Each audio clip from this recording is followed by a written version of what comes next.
just You might pressed keep going. it I'm just alive. pressed going live. I'll just tell you we're live now. So Oh, okay. Hello, people who aren't listening. hello, John, and thank you for joining me. Thanks for having me on. Yeah, I didn't know it was an REM song standing on the shoulders of giant, but Yeah, it I think the it's a lyric rather. Sorry, go ahead. I think Noel Gallagher's title for the fourth Oasis album is actually standing on the shoulder of giants. Yeah, With that's it's that's kind of that's incorrect. It's not. It's just a it's mishearing or whatever. Like yeah, it should and the it way should be the shoulders, but yeah. the way the lyric goes in the REM song is standing on the shoulders of giants leaves me cold. A mean idea I can call my own. That's the whole lyric for that one. I can't help bringing out my REM fanatic stuff into conversations. Sorry. Well, Noel got it from uh, on the outside edge of the £2 coin, I believe, that came out in this country. I know they were huge REM fans, so Since we were talking about pounds and coins and quids earlier before we went live. There's one person in the chat already who came on before we were live, and I'm not sure if that's Stephen Cockline in his Russian guise. Release the bull. Tomorrow is not for the school. what is that supposed to mean? I have no idea. Hmm. Maybe he can elaborate, please.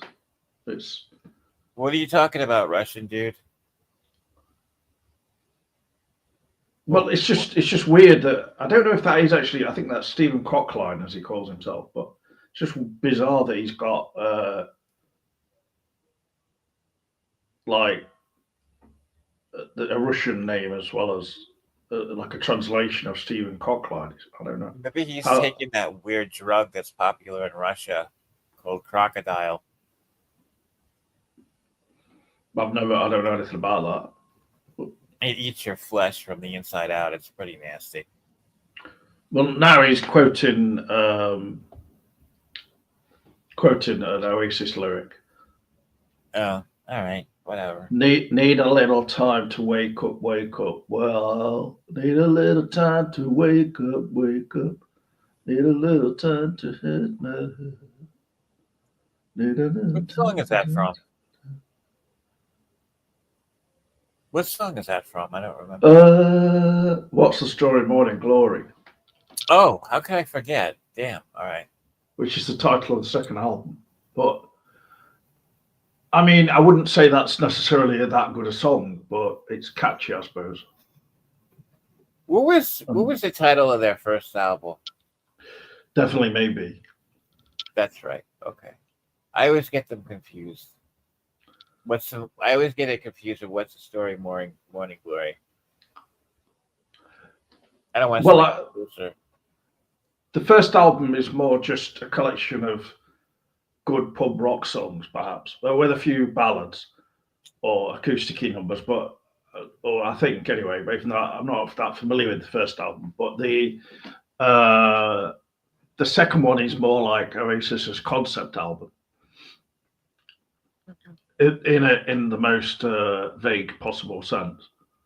I certainly don't. I'm not being serious when I describe it as a concept album, but it does have like one of those, linking songs that sort of is there at the start and the end of the album, and Yeah. it Yeah. it has a lot of that use of sound effects throughout the album of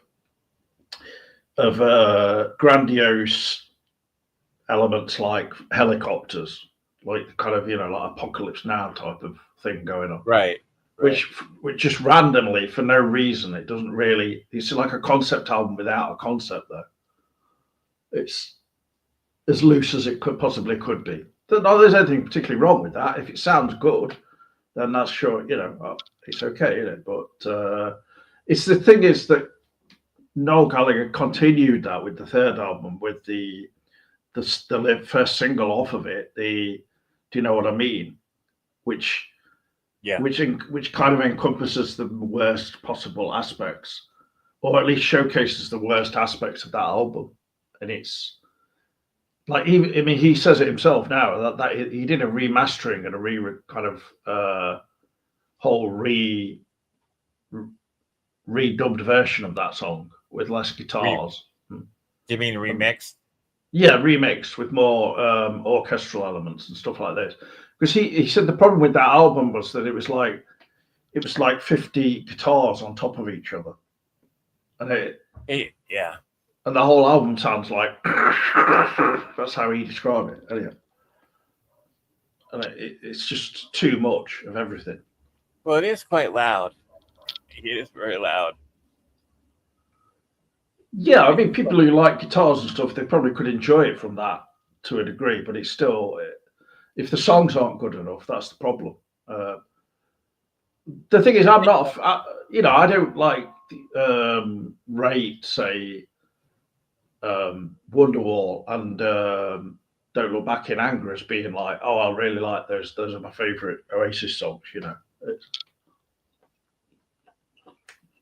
I think I read in an article somewhere that it wasn't mastered very well or something.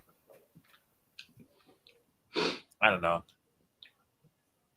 Well, the third album, Noel said it was just mastered under the influence of too much cocaine. Yeah. How many albums do they have out in total? What is it? 4, 5?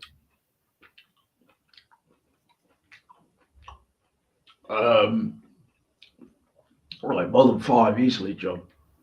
Because they went on. Thing is, Oasis went on from 2000 to 2009, but no one ever really goes on about that, do they? It was like don't. They just dwindled onwards with sort of diminishing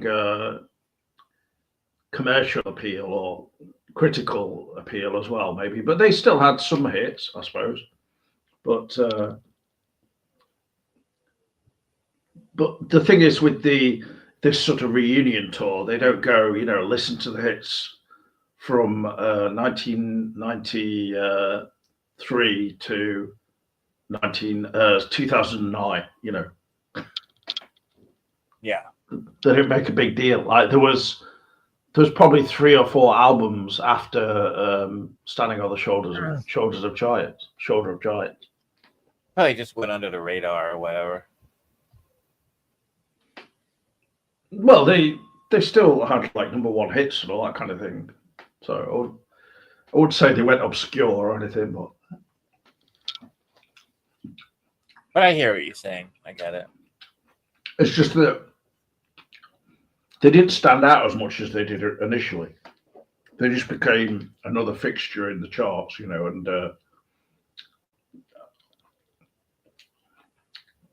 I mean, they had hits with songs like The Importance of Being Idle or Who Feels Love. I think I remember those songs now. Stop Crying Your Heart Out. I thought that was actually okay. He started like he was yelling at somebody. Yeah. What are you eating? Oh, I just had a Satsuma. Oh. Like an orange. So. Oh. I'm eating some fruits and nuts as well, but just because I can't stop eating because I'm just like just like a gorging, animal. Yeah, it could be the meds. Like a bear in. I wouldn't be able to sort of apologize or excuse my eating purely on medications or something like that. Yeah. I've been recently trying to eat less, but it's I really need to get back into just exercising more often. So that's. Well, I've lost over 100 pounds, so I'm not complaining. Blimey. Oh, I know. There's a lot of weight. Well done on your part. The Stephen Cockline says it's glad to start the deep in-depth discussion of the Oasis discography. Yeah, thank you. I appreciate you helping us on that. I don't know why we're discussing Oasis really. It's just that John didn't know that they were already touring, So, which is inexcusable, really, considering I that it's know. been all over the media here. I don't live over there. I live here in the But, States. well, yeah, it just shows that in the States, no one's that bothered, really. Um, they start the concert with a bit of a sort of well, they start it with that song called "Effing in the Bushes," off of "Standing on the Yes. Shoulder of Yeah. Giants." Yeah. I know that song. That comes on, or at least a sort of a shorter version of it, and then they go into "Hello," and which is a song off the second album. But they also start off with like lots of clippings and stuff about their comeback, all on screen, which I found it's a bit like just sort of smoking your own, kind of bigging up yourself too much for my liking. It's They're like surely probably by the trying to. They're probably trying to be ironic because like they're always notorious for their arrogance. Especially, what is it, Noel? Who's it? Who's a really obnoxious one? Is it Noel or Liam? I can't remember. I mean, they're notorious for that. So well, I don't know. I couldn't. It didn't seem particularly ironic to me, but I don't know. for me, it Funny just song. came across too over the top, and it's like, I okay, forgot about that song. Yeah. like we get it. You've done this comeback, and like everybody's seen the headlines ages ago now. You don't need to have them coming up at the start of the concert. That's to me, that's a It's, bit they really unimaginative. haven't. They really haven't talked much about it here in the U.S. I mean, they kind of just breeze through it. Yeah, they gotta come back, but I haven't seen anything as of lately talking about it. It's strange. Well, there'll be, I suppose there'll be a few, stories in the media about it closer to the dates. Yeah, closer to when they hit here, I'm sure they're gonna. There'll be promotion going on. I saw an Yeah. advert, like a trailer that was on YouTube, and it was for the LA Stadium. Um, it was sort of like it was somebody doing like a mural, and then they sped it up. Somebody doing a spray paint mural of just the Oasis logo, the old logo, Yeah, near the LA Stadium, and it was just kind of very very over the top, as their stuff tends to be at the moment. yeah. Well, they have to make out that it's a big deal, but I wonder how much it's going to cost for a ticket out here in the States. It's probably going to be a fortune. well, apparently in this country people were paying ridiculous amounts because the way it was dealt with via the ticket companies and everything, the prices became so inflated, um, way excessively to the nature of the experience of actually going to one of these concerts where people were in an indoors arena in Manchester with a roof on it. It was like a football ground, I presume, or arena, and there was no air conditioning. People were just like absolutely sweltering, Ugh, God. and they paid hundreds of pounds for the tickets. Like that's crazy. I mean, if you're going to have an indoor stadium, at least have air conditioning. That's ridiculous. That was just one of the concerts. Other ones have been open air and things, but we have had a very hot summer overall. We have. It's terrible. Well, anyway, in the chat, if you want to talk about something else other than obviously this us just talking meanderingly about Oasis, that's introduce any other topics. We'll respond to whatever you want to also discuss, whether it's a suggestion or something you've seen, film or TV show or anything. But we won't talk about any comic book movies. We'll avoid comic book movies, please. Anything but Well, comic book movies. well, we've talked in private about Superman, for instance, haven't we? Yeah, I mean, I want to see it. That's enough. It's like it seems Yeah. that every time, like, you have, like, not you in particularly, but I've noticed, like, podcasts like the one we're doing now, everybody, once they get stuck in that, like, comic book movie mode, then there's, like, no escaping it. It just keeps going and going. I can't stand it anymore. I'd rather talk about, like, something like documentaries or, like, horror movies or something like that. But it's just exhausting talking about these freaking comic book movies. Well, yeah, I'm not. I don't really think it's so much of a. It's not as big a topic as it was when all the Avengers films and stuff were coming out. But superhero films do seem to be something that studios are still willing to finance. Yeah, And and they're losing money. Like, nobody's going to see them anymore. well, some of them, yeah, have been notoriously bad. Like that. Let's just talk about it briefly in terms of just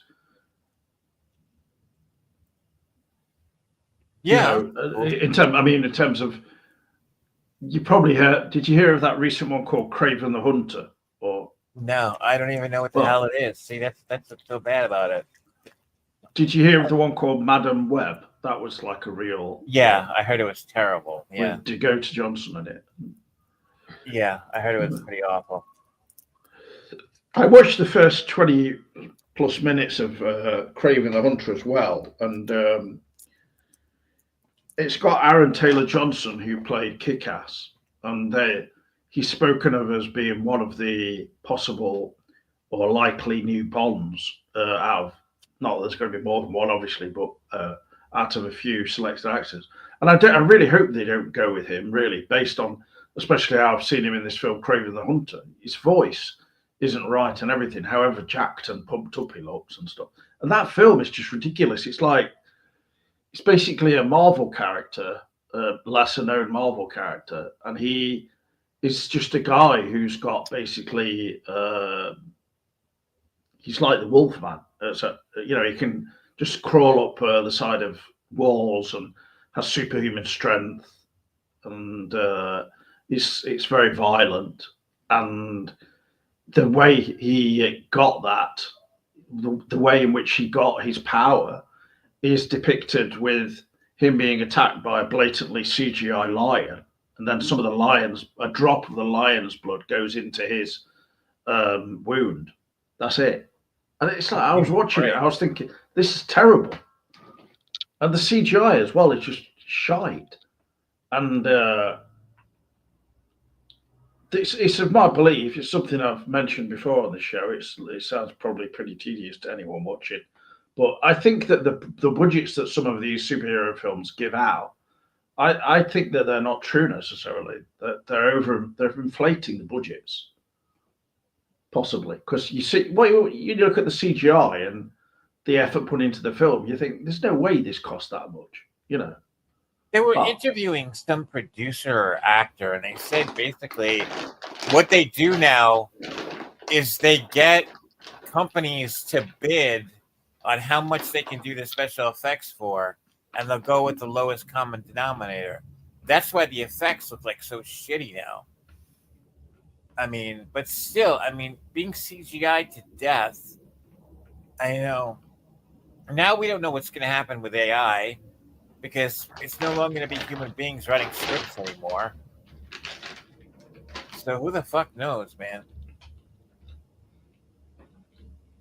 Well, some bits of the CGI in the new Superman, I felt were a bit lacking in. I'm Like not surprised. There's a shot of him hovering, where it's you've been used multiple times in trailers and stuff, where he says "good luck with that," and he kind of zooms off up into the sky. Just before that, it's his head looks a bit disjointed from his body, kind of at the wrong angle, so very slightly. I can tell these things in CGI, like when something looks off. And you just think, why have they not corrected this before the film came out? They just didn't have enough time. And then also, I actually quite liked Crypto the dog in it, his companion, But I just don't understand why the entirety of the movie has to be Crypto the dog in CGI. It's because like, he's cute. yeah, but it's kind of cute, but it's blatantly CGI.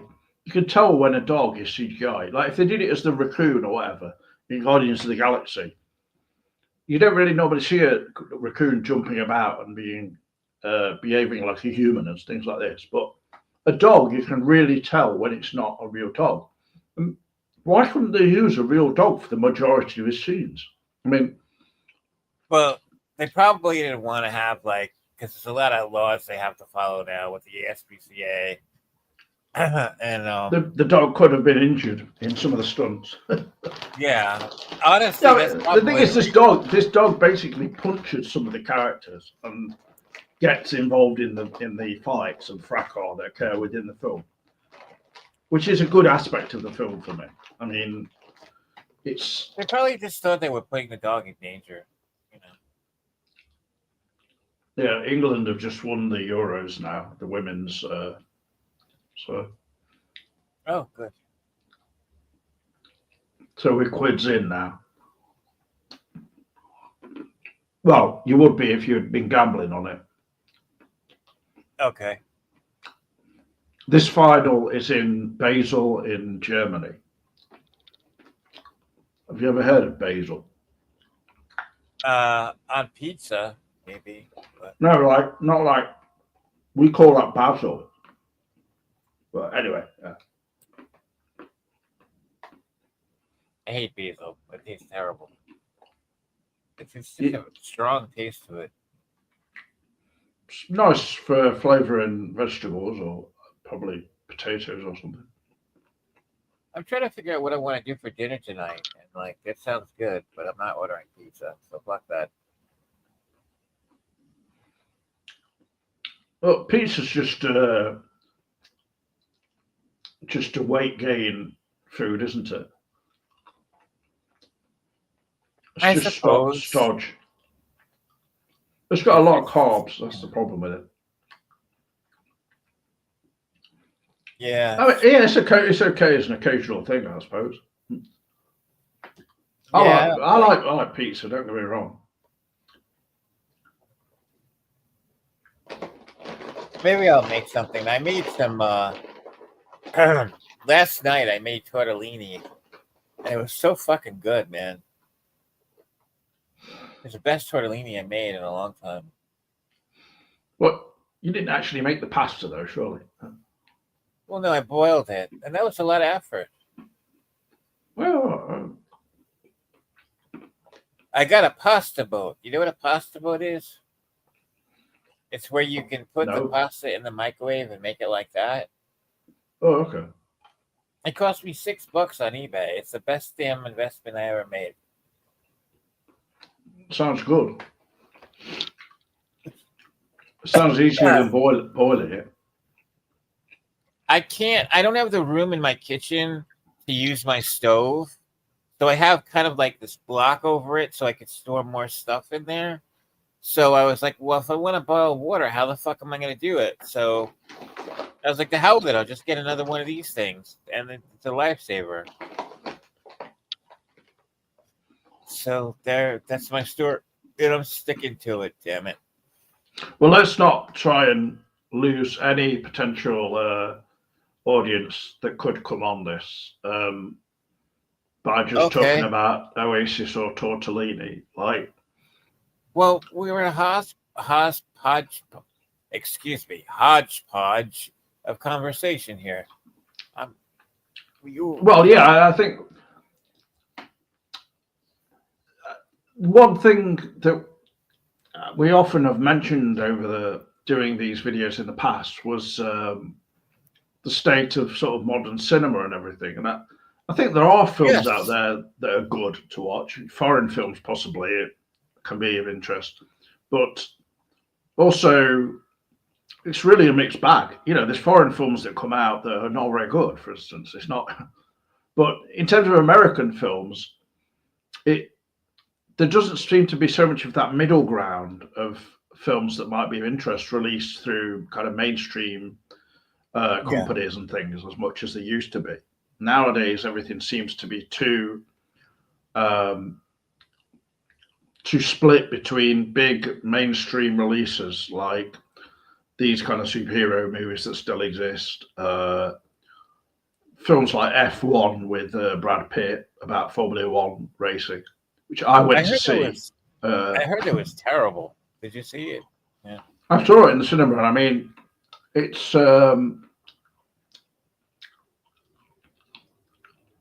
it's just very repetitive as a film. There's just nothing in it. There's no substance to it, What and does it F1 mean anyway? Is it like? just just Formula One. Oh, that's what that means. Okay. Just very very fast cars racing around a track. Um, What a stupid idea. They're just stealing from Fast and the Furious. well, I don't know if they're trying to get any audience from that kind of film, but this is just probably uh, would appeal to a smaller portion of the public. Yeah, Um, 17-year-old kids. Boys who like racing and other people who like racing, older people, and then stragglers like me who go and see it. But the film relies basically on having the camera tied into the car and being as realistic seeming as possible. It's by the same director who did Top Gun Maverick, but it's not as good Okay. as Top Gun Maverick by any means. Who directed that? Was it? It wasn't Ridley Scott, was it? No, they're both dead. Um, No, Ridley Scott's not dead. he's still alive. I thought one of them. I thought he was dead. Oh. Tony Scott is his brother, yeah. Who Tony Scott did the original Top Gun. Who did the sequel? Do you know? No, I forgot his name. Bob Stevens. Bob Stevens, yeah, is a great director. I But love that. it wasn't Bob Stevens, though. I'm sorry to say. It was Joseph Kosinski. Great director. Don't know who that is. Well, I just told you. You directed Top Gun Maverick. What more do you need? I want to know his resume. He also directed such classic films as Tron Legacy, Oblivion, Only the Brave, Spiderhead, F1. I yeah. like Tron Legacy. Like a lot of people didn't like that. I liked it. I don't know. I mean, I was expecting it. It was everything I was expecting it to be. A lot of people didn't panned it, but I thought it was great. I loved it. Now, are they doing another Tron movie, or is this like some kind of a soundtrack thing? No, there's a new one coming out this year. Yeah. Cool, because I heard that they weren't going to do any more Tron movies. I was bummed to hear that. Well, each one looks like almost just a. This one looks like a kind of a totally separate film to the last one. Yeah, It looks bigger and more. it's always tricky Sort of when you try to epic. do like a legacy movie. It's always tricky, because it never Well, really. I've seen the trailer for it a couple of times in the cinemas, and it's just got like a cityscape, and then there's this sort of the Tron lasers coming into it, like cutting things in half, cutting cars down the center and things, coming across the sky. When is this supposed to come out? Like Christmas? Before November, I think, or October. That's another thing I can't believe we haven't brought it up yet. The Spinal Tap sequel. That's going to be awesome. Well, I did watch the trailer for it. Oh, it's great. Have you seen it? Yeah, I mean, the trailer doesn't really show much, though, does it? I don't care. I can't wait. I cannot wait. Those guys can never do wrong in my eyes. They're just brilliant. Yeah, I mean the trailer is really just sort of brief clips of interviews with the cast, with this, Yeah. with and then a few clips of concert performances, which look I like love they're that they're from. not like showing the whole damn movie in a 2-minute clip. That's great. I hope they keep doing that. Yeah, it's more just a preview, and like they've obviously got some big concert footage. So, did Spinal Tap somehow perform to a big audience in some way? They did a tour in the 90s, and then they did another tour fairly recently. I wouldn't say recently, but fairly recently. Now, that stage looks like the Kiss stage from the farewell tour, because I saw that clip and I'm like, that looks really weirdly like the Kiss stage. So maybe they like worked out a deal with Kiss to use the stage to film the movie. I don't know, but I'm just really excited about it. I mean, like, Yeah, they could film bits using their audience and stuff, couldn't they? But yeah, they could just use the audience to just hire a bunch of extras or whatever, and also Elton John's in it. that's right. Yes, Elton's in it. I know you're a massive Elton John fan. Hey man, I saw him in concert. Really? Oh. Yep, I saw him at Madison Square Garden. It was him, and then like it was really funny because he's like during the encore, he goes, "I'd like to bring out two very special friends of mine." And first he goes, "First, Miss Debbie Gibson," and like half the audience just booed because it was a packed house. Like nobody, people were like booing her. And he goes, "And I'd like to bring out another friend of mine, Mr. Billy Joel." And Billy Joel comes out, everybody goes ape shit, you know, drowning out the sorrows that Debbie Gibson was there. And Why were they they get booing Debbie Gibson though? I mean, I don't see what I she's. guess she happened to be backstage at the time. So he brought her out during the encore. Like when artists come visit, they'll drop by a concert and suddenly they disappear. But she Like obviously when they went to do, performed. she performed with Elton John. They did Lucy in the Sky with Diamonds. Well, anyone who would be booing at all, it's just because she's not a big enough name, really, is it? No, this was the 80s we're talking about. So this is when she was Oh, at her peak. I Yeah. see. Yeah, this is It when was she just was really popular. it was just not a good crossover audience. No, it's a terrible crossover. Yeah. But yeah, it's just so she did. I think they did three. The only encore I remember was "Lucy in the Sky with Diamonds." I don't remember the other two songs they did, but yeah, it was just really funny.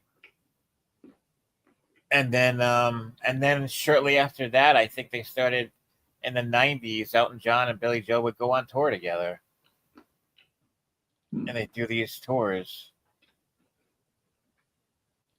But yeah.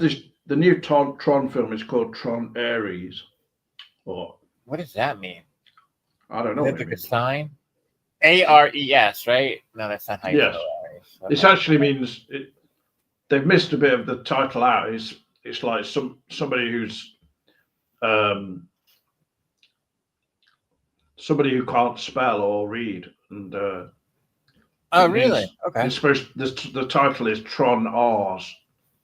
Oh, No, it was meant to be Tron Ars. okay. Tron Ars. Basically, the main selling point of the film is that you see Jared Leto's arse in the film. He's in it, Oh, I can't wait. riding one of those kind Really, of Jared Leto's in that movie? riding one I of those thought he bikes. got. I thought he got Me Too'd. Jared Leto. Well, he may have been, but I don't think it's necessarily stopped his career or anything. Too bad. Because usually when you get Me Too'd, your career's over. Not to the extent of that guy who played the Flash in those, the superhero movies. If you're Oh, I aware don't of know. that. Oh, Army Archer, that guy, No, that's the cannibal guy. No, no. I don't know who you're talking about, but I'm sure I'll just have to do a Google. Do you mean search. Arnie Hammer? That's right, Army Hammer. Yeah. No, anyway, did you ever watch Blade Runner 2049? Sequel? No, I haven't seen it yet. How is it? It's okay. It's nothing. It's nothing too amazing in my opinion. It's very slow. It has some good visuals for sure. It's okay. It's like very deliberately paced, and it's almost like slow. It's almost in slow motion, and then it has a few action sequences interspersed, but very small action sequences. Yeah, and Harrison Ford does appear in it towards the end, but Oh, you spoiled it for me. All right. well, no, you should watch it. It's It's been I was streaming a lot, so. I was actually watching it last night. It's directed by that Denis Villeneuve who did Prisoners, which is a really good film, and the Dune films, others. I'm He's trying to been remember. Go ahead. I'm sorry. he's going to direct the new James Bond film. So Oh, is he? Okay. I forgot. I watched something last night, and I don't remember what the hell it was. I'm doing that a lot lately. What the hell was it? Porky's Revenge. No, I've seen that twice already. I don't need to see it again. I didn't even know Did you ever you'd seen see? I've seen all Porky's movies. Porky's 2, The Next Day, and then Porky's Revenge. They're terrible by every state of the word. They're not even funny. Like, I don't really understand. Well, all of them, you think? They're all just not funny. They're just terrible. Just crude, aren't they? Really, they're just. It's just that really, disgusting, vile humor, and Probably pretty misogynistic by today's standards. oh, Would be absolutely. considered. Yeah. They even said it was misogynistic when it came out. Like, I think Roger Ebert had said, why would anybody want to hang out with these people? They're so mean. That kind of thing. But the first one is directed by Bob Clark, he's a good director. But Yeah, he did Christmas Story, Black Christmas. I didn't just realize he did 2 Christmas movies. That's interesting. yeah, What else did he do? He's kind of like the grandfather of the horror movies, more so than like a lot of people mistaken. Like the argument that people make that Halloween is a slasher film. Like I don't think it's a slasher film at all. I think it's a straight out ballsy horror movie. I would say that Bob Clark made the first slasher film, and then some might argue that it was Alfred Hitchcock, of course, but I don't know. But yeah, Bob Clark did a lot of really groundbreaking movies for his time. well, Halloween is a slasher, really, isn't it? Come on. No, I don't. The first one, no, I don't think so. Just because of the way. Friday 13th. That's too classy to be a slasher film, perhaps. Exactly, and it's a well-made, very simple, basic to the bones horror movie. There was a massive drop in quality between the first Halloween film and then Halloween 2, there wasn't there? Halloween 2, it's so bad. It was. I've never even watched the entirety of Halloween 2. I've seen all of Halloween 3 a number of times. Halloween 3 is at least interesting. Yeah. But it's completely unrelated, of course, but that's kind of what's good about it. Well, Halloween 2 is really slowly paced. It's like visually it keeps the same thing as the first film. It looks visually okay. It's very widescreen and all that, but it's just like lingering, exactly. Really slow paced shots, and then just lingering POV from Michael Myers' point of view, lingering around houses and stuff, and then it goes to the scenes in the hospital.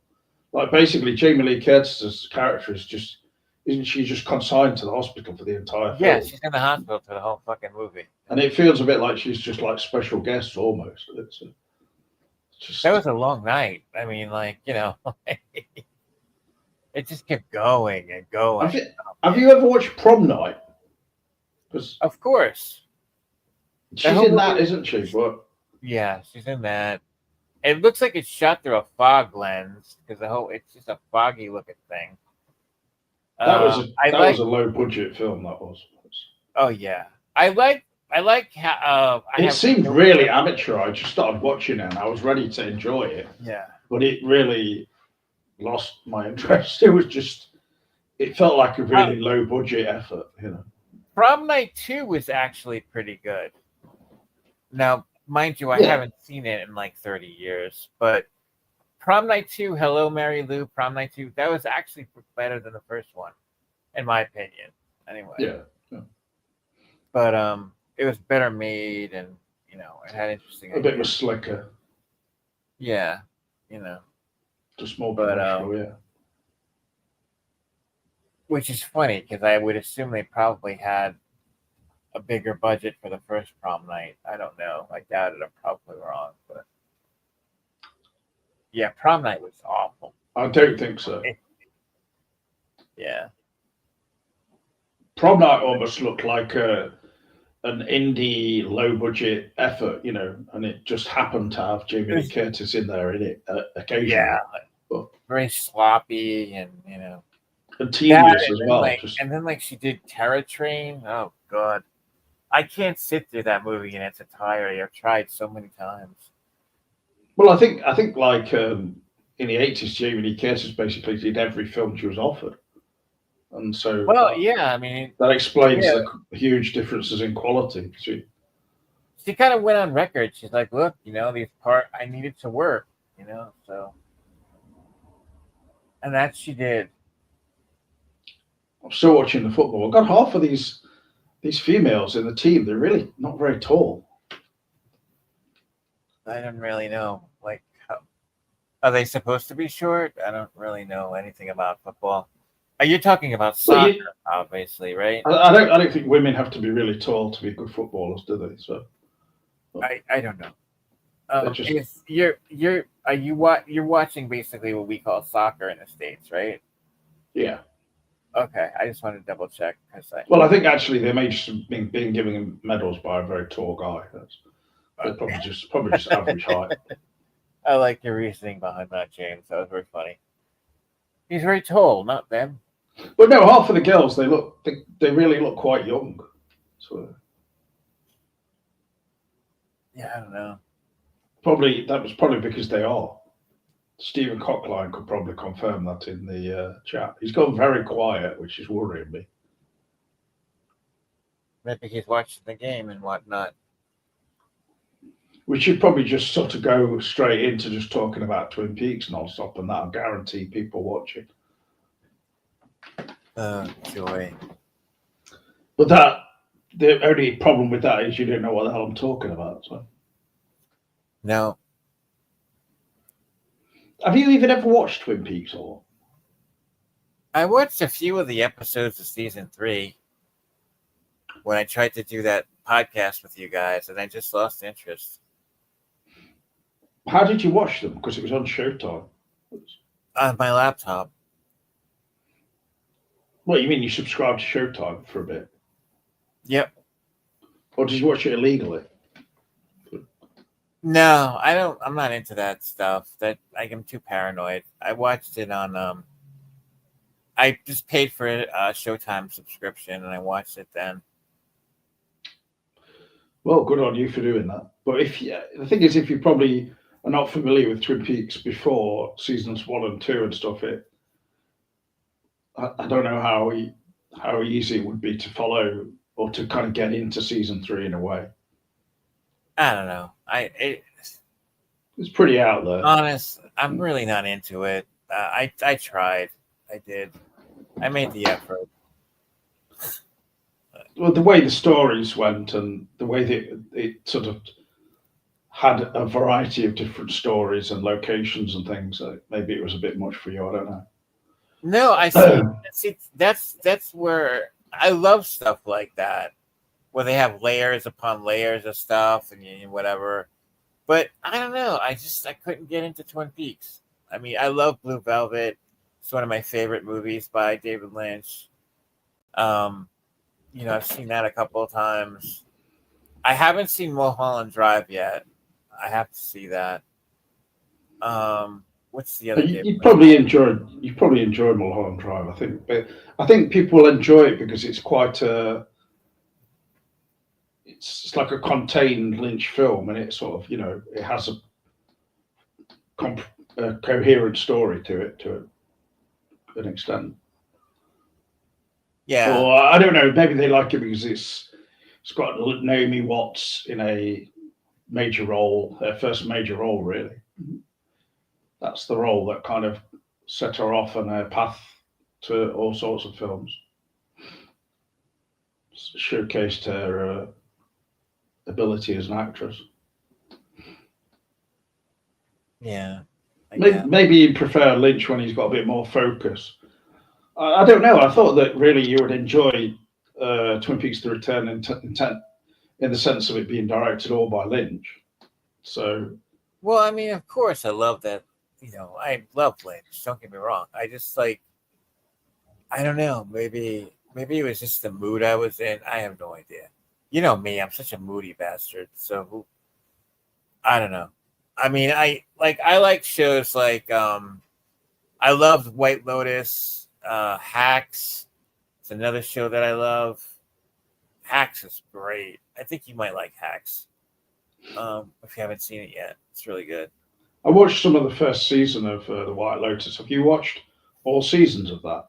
Yes, this I saw all religiously. I watched all 3 seasons. The only thing I wasn't that great on this last season, the third one.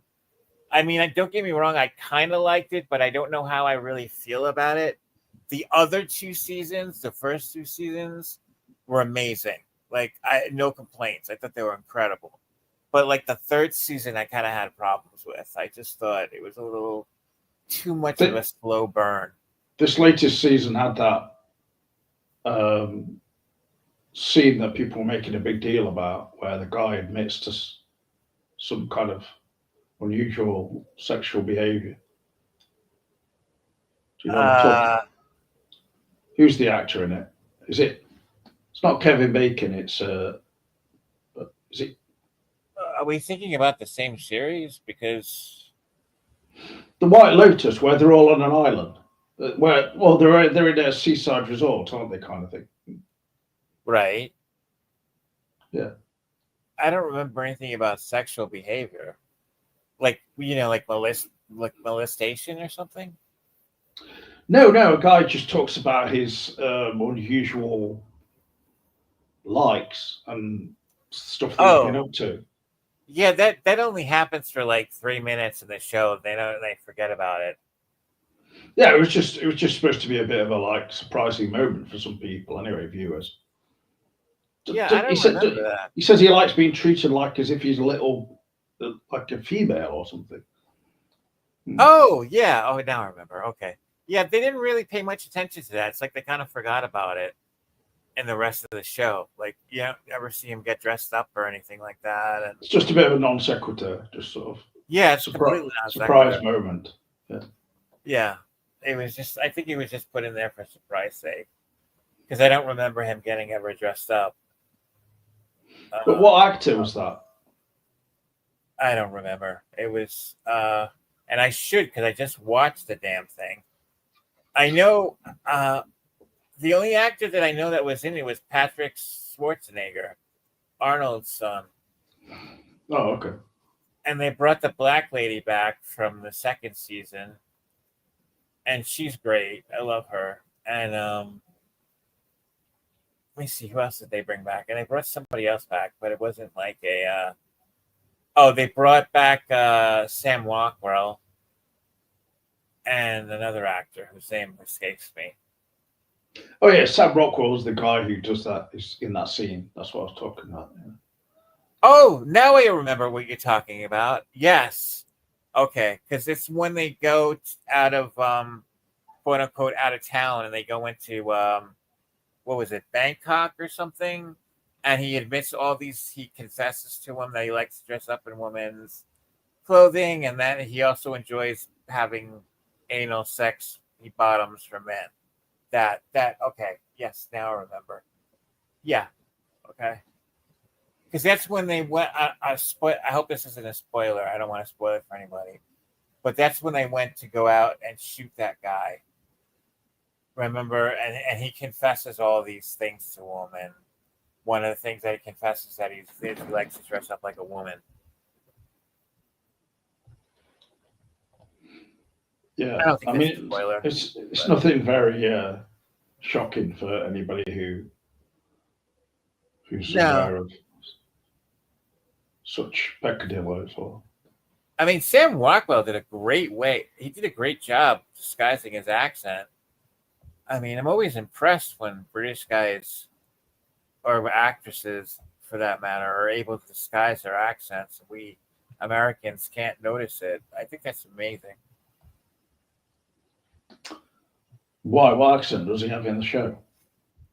Well, Sam, he has an American accent. He doesn't speak British at all. Like you would never know he was from the UK. What happened? You all right? Yeah, I'm just sharing this video a little bit. No, you never know. Some of the viewers might watch it. You could put it on my page if you want. Well, I'm just sharing it in the coffee time group. I'll post it on your page then if you want, if you're on your profile. Go ahead. Sure, there'll be hundreds of people on there desperate to see it. So yeah, all three of my people that respond to me on a daily basis. You sometimes get more, I think. Every once in a while. I don't blame people for getting tired of my bullshit. You know,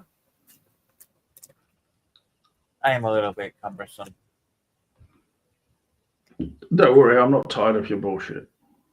Thank you, my love. Um, Did I say what I was going to have for dinner yet? Because I can't remember. well, you had pasta yesterday. What was it, linguine or? It was tortellini. Tortellini, sorry. Today, we're not sure. I can't remember whether you said. I can't remember. I had plans in my head about what I was going to eat for dinner tonight. I forgot what it was. I hate when I do that.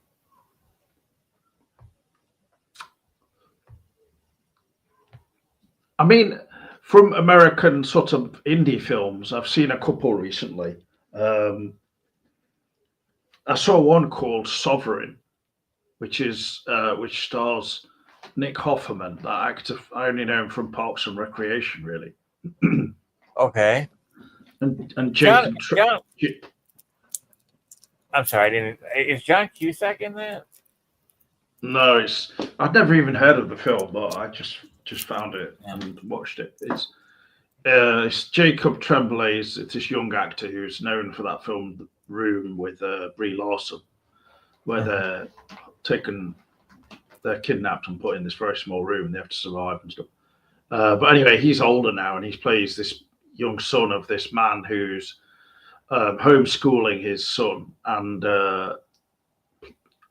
looking after him and kind of trying to indoctrinate him into his way of thinking about things in terms of sovereignty and being entirely independent of the government and kind of just very or like libertarian type of thoughts, but more extreme probably. To the extent of being like delusional, the father is.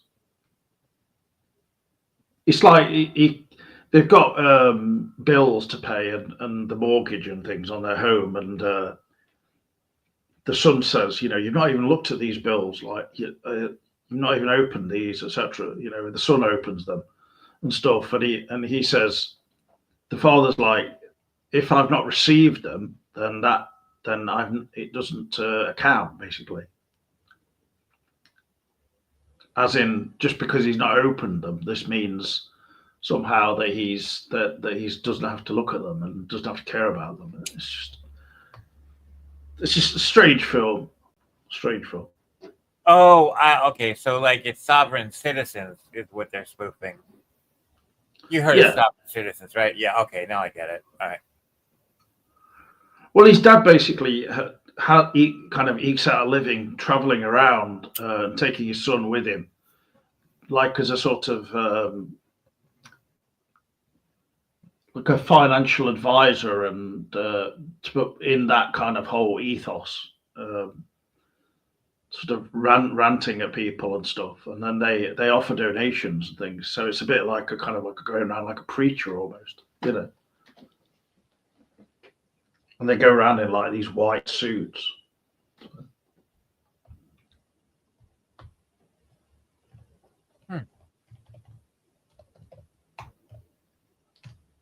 I know it's really weird too, because speaking of John Cusack, a group of anti-government extremists. So that's what Sovereign Citizens. Yeah. Okay. It's sad though, because John Cusack kind of walked off the face of the earth. Like he does like autograph shows now, and it's kind of depressing. Like I used to love when a John Cusack movie used to come out because they were so quirky and out of left field. But now it's like, where is he? I heard he ruined his career. What, you mean movies like Grosse Pointe Blank? No, that's a beloved film by his. It's a great movie. Allegedly, from what I heard, was because he's so he's too left wing for like Hollywood, and he speaks up about them a lot. So I guess they got really mad at him, and they haven't offered him work in a while. Well, he's got a few projects coming out, or he's done recently. This year, Fog of War, Detective Chinatown 1900. That almost sounds like a game. Decoded. It does, doesn't it? So, I don't even know. He did a lot of like direct-to-video releases. That's why I'm kind of shocked. Well, yeah, that's the thing. Fog of War has that kind of look to it.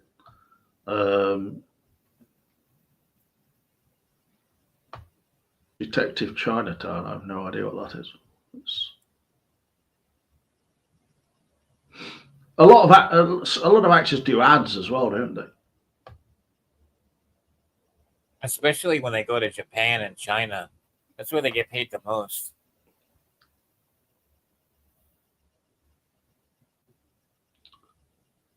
Then I also saw this other kind of indie film.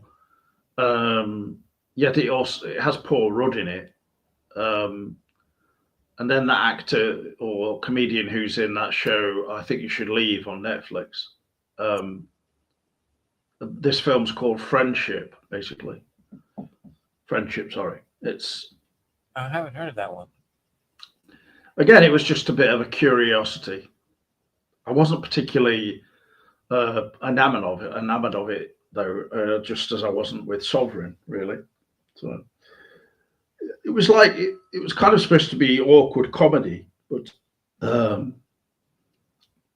it just didn't seem to work like that particularly well. You know, it's just like this married guy who just meets the Paul Rudd character and thinks he's like, you know, going to be his new best buddy and everything. The Paul Rudd character, when they first befriend each other, he says, "Do you want to come out with me tonight?" And he takes him to this open gate. There's this private area where a gate somehow is open or whatever. And they get in there and he goes through a kind of drainage pipe, and then they clamber up on various areas through tunnels and stuff. and it takes them to the city hall or something through an underground location. It's very far fetched the way it starts. That whole sequence. What is it called again? Sovereign? Is that what we're talking about? No, friendship. Friendship. All right. Is it on streaming? Well, that's not a good question to ask you because you're in a different part of the country.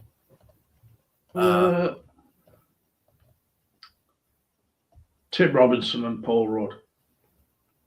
Oh, that sounds interesting. I'd watch that. I don't. It probably is. It might be available for streaming at the moment. I don't know.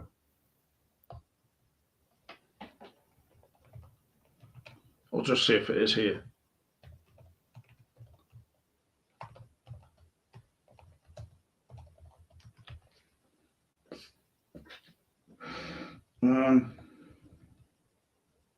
It's not available for streaming here yet.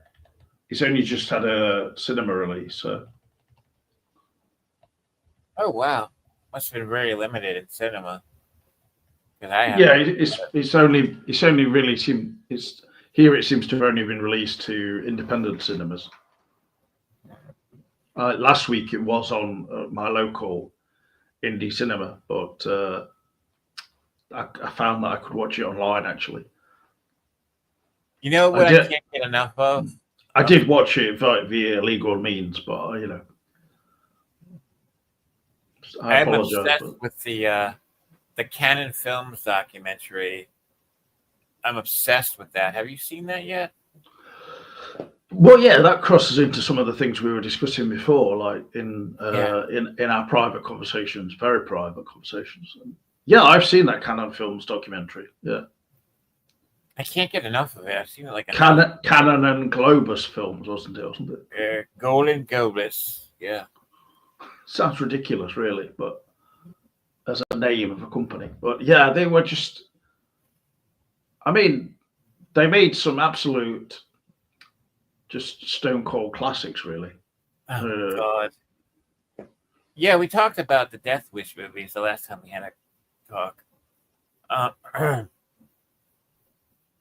It's amazing how they had no idea how many movies they had in production at one point. I mean, that's insane. They made those Delta Force films, didn't they? I was just Delta Force. I know Chuck Norris's brother died in the second one.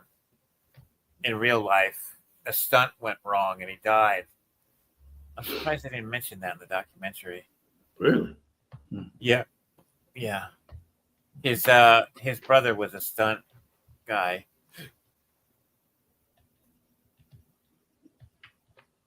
I'm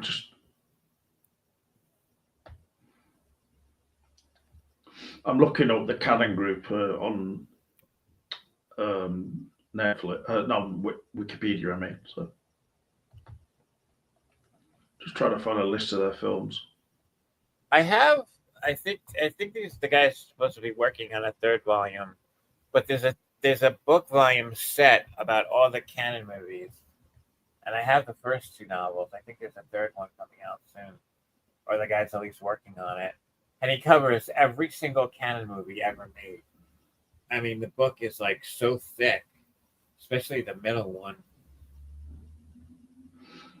They started off in the late 60s and then into the 70s and did a lot of sex comedies and things like that. Looking at it now. The lemon popsicle movies. The Ups and Downs of a Handyman. That's a stone cold classic. Young Lady Charity's Lover. Lemon popsicle movies, which I don't know how many of those there were. Gas Pump Girls. That's Roger Corman. That's in 79. Yeah, it's a Roger Corman movie. That's not a Canon movie. It's a Golden Globus Canon 1970s film. Yeah. Really? Oh, I'm surprised. Oh, well, it's a Canon Film Distributors film. That's all. It's not actually. It's a David A. Davis production. I know you're a massive fan of David A. Davis. Oh, huge, huge. Some of his films were amazing. I knew Andrew Davis. He's a popular filmmaker. I think he did. I forgot what he did, but he did a couple of movies. Oh, Air Force One. He directed. Have you ever heard of the film from 1980 called Hot T-Shirts? I know Hot No. Bubblegum, but I've never heard of Hot T-shirts. Oh yeah, The Hot Hot Bubblegum was Bubblegum. 1981. Sorry. Hot Bubblegum was basically a bunch of the Lemon Popsicle movies, and they just kind of glued it together and made it into a movie. And then it's also the preface to Last American Virgin. It's an Israeli comedy. I actually saw Hot Bubblegum. It was terrible. What about Private Popsicle? I have no idea. 1982. I know that was probably another sequel to the Popsicle movies. They were only released in Israel. Sounds like trying to do something like Private Benjamin. Who knows? They made a slew of those movies. They're considered to be the most successful Israeli movies of all time. The Lemon Popsicle movies. Well, 1982, heralded the release of Death Wish 2, which was one of your favourites. I know that. So. Oh, of course. I just love it. But in terms of box office, I mean, I'm sure they did love that film. They were super excited when they got the rights to it. They thought it was going to be this spectacular sequel that was going to blow up the theaters. And it did okay. So then came Death Wish 3, then Death Wish 4, The Crackdown. I love the way the trailer. Death Wish 4, The Crackdown. Death Wish 2 made 29 million in United States theaters, a rare box office hit for the ailing film wave. Yeah, that's pretty good for. It made that again worldwide. The video market, a poll for HBO noted a Death Wish 2 was in higher demand by paying viewers than Chariots of Fire. So, who directed the first Death Wish movie? Michael Winner. Really? He did the first one as well? Yeah, it's like the first one shows that he's capable of making a film that's half decent, I suppose. Because I heard he's kind of like nobody speaks well of him. They think he's nasty. Like he doesn't treat the actors right, and they just said he's a really nasty dude.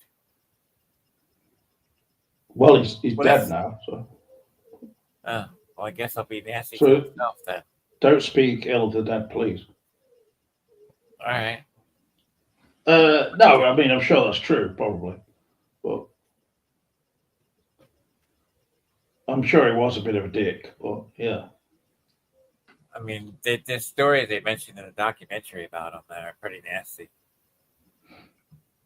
I can't remember what, like what? Yeah, well, there was a woman that they're doing a rape scene, and the woman was really cold. They were in like a parking garage when they shot it, and the cameraman could see that she was shivering. So he put like a blanket or a jacket over her, and Michael Winner threw a temper tantrum. And he goes, "No, that stays off for her." You know, he's screaming and yelling because they were lighting the shot. So he just lost his mind. Apparently he was kind of like he's a bit of a perv. Like, you know, he was always looking to take somebody's clothes off or whatever. There's a slew of stories about him. Well, he was pretty much like an exploitation director, wasn't he, Michael Winner, really? Yeah, basically. I'm not paying attention to the chat. Sorry, Jamie, but hello. Jamie mentioned she's written 10 to Midnight, Arrow, Death Wish. I don't know if that means 10 to Midnight is better than Death Wish. Do you know the film 10 to Midnight? I've never seen it. I've never seen it, but I am very familiar with it, yeah. That wasn't a Michael Winner film, was it? I don't think so. I don't know. That's a good question. Maybe J. Lee Thompson, but I'm probably wrong.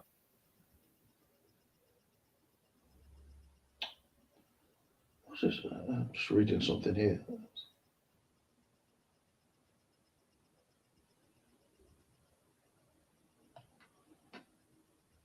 I know somebody had given up one movie to do 10 to Midnight. It was a huge mistake, but I don't remember the story behind it, to be honest with you. So I shouldn't even bring it up. But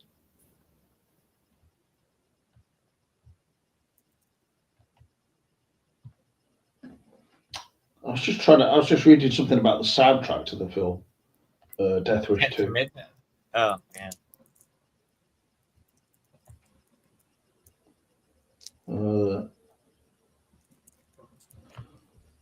Music, sorry.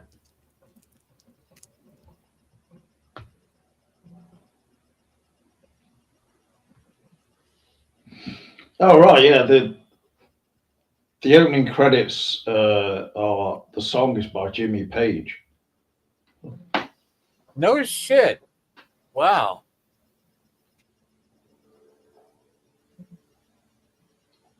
Isaac Hayes was originally recommended for the score, but then Winner chose Jimmy Page instead. So that showcases like Winner's ability to make a not very good film, even when he's got good people at hand. You know, like I can imagine that Jimmy Page's music that he contributed or score for the film was pretty decent. It's just somehow Michael Winner seems incapable of making a good film off it. That's the problem. I don't think many people would claim that for instance Death Wish 3 is a good film, would they? No. That it's kind of well made for what it is though. But that's setting a pretty low bar really. It's just efficient at being what it is, but like it's also notable for having a lot of the scenes that are supposed to be New York, I presume, or the Bronx or something, actually were filmed in London, weren't they? On a Yeah, set. somewhere in, I think it was like LC Studios. Yeah, They had brought up. It's pretty obvious it's a Yeah. set when you know that. Like it's very limited just to one building and a few buildings around it, like quite a small area. There's this one building that was used in Death Wish 3, and it was also used in the break in movies. Well, you know it as breakdancing.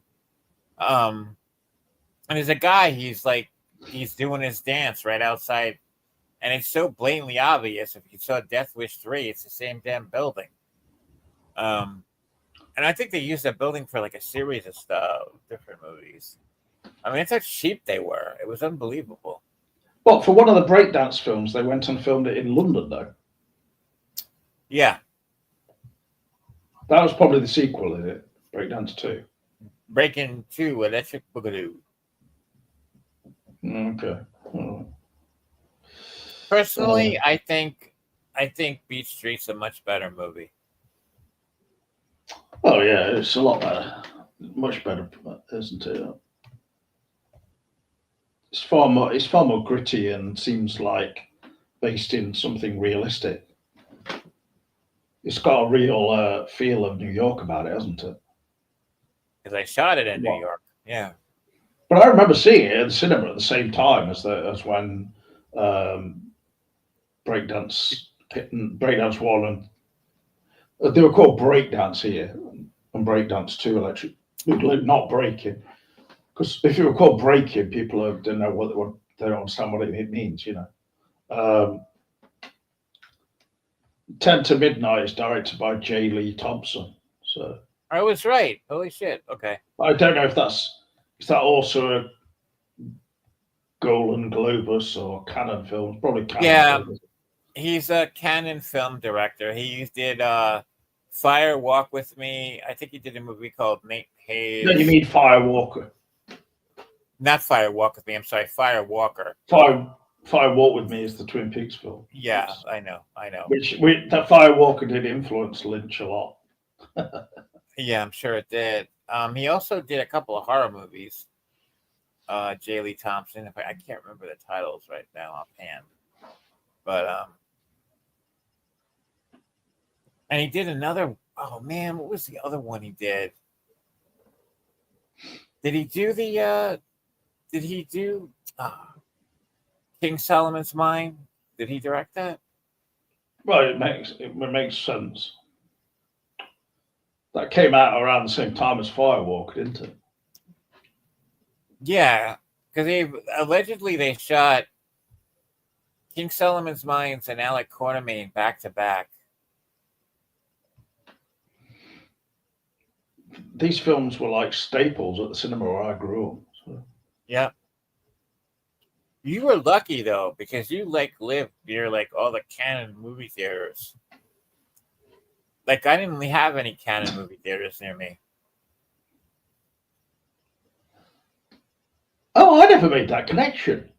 Canon theaters were actually owned by the Canon Group. Oh yeah, yeah. Well, the cinema near me, it wasn't a Canon cinema. It was just an independent one, just a small town cinema. But we did have a Canon cinema in Nottingham. They owned a huge portion of the movie theater market where you lived in the UK. Yeah, Canon cinemas were pretty big, I think, generally. Yeah, they were huge. Next to Odeon. They bought out, if I'm not mistaken, Filmways, which was a kind of like a low budget production company, except they did what the hell was the name of the movie? They worked with Brian De Palma on Blowout, which is a great movie. Now let's see, I don't know. Yeah, John Travolta. Yeah. Blowout was inspired by Blow Up, wasn't it? Which movie? I'm sorry, I didn't hear you. Blow Up. No, Blow Up was inspired by. There's Blowout and there's Blow Up. Blow Up inspired Blowout. That's what I mean. That's what I said. Yeah, I'm sorry, I didn't hear you. I mean, only tangent, as going off on a tangent. It's not like directly inspired by, but the films do share sort of a similar aspect of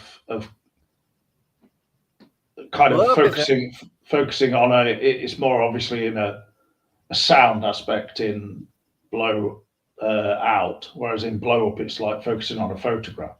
So, if I'm not mistaken, Blow Up is a French film. I'm not. Italian UK. Oh, it's Italian. Okay, I didn't know that. Yeah, I mean it's plenty of years before. So, does it say who directed it? Michelangelo Mastrantonio or something. Yeah, that's what I thought. Okay. That was a really art film to some extent. Like David Hemming's in it. He's like driving down some streets in London, and the directors wanted to paint a whole row of buildings like blue just for the one shot. And they did. So, I love when they stories like that. That's so cool. But, yeah, I always remember it, but I just think when would that happen now? Oh, forget about it. It'd be the end of the world. Wouldn't be allowed nowadays, probably. Unless they just paid the owner a ton of money. Well, I'm sure they did then, but I'm sure they didn't have to pay them a ton.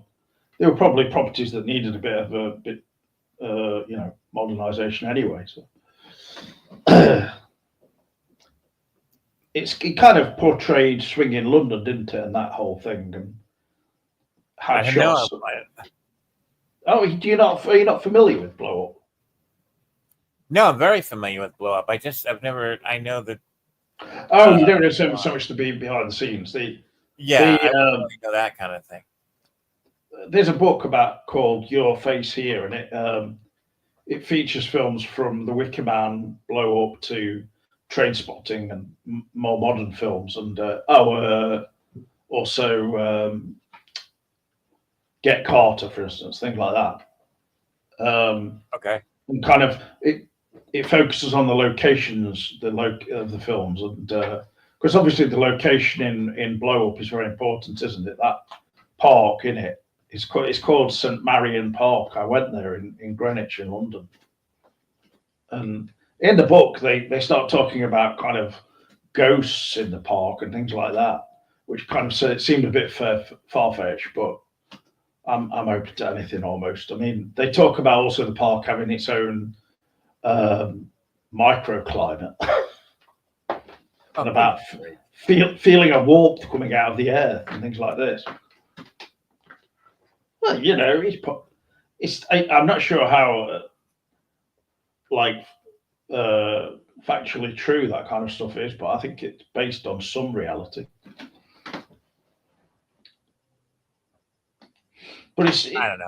It's a very interesting location, honestly. If you go there, you just feel like you're in the film, really. It's not changed since then, so. But actually, in Blowout, you know, the locations are also really effective, aren't they?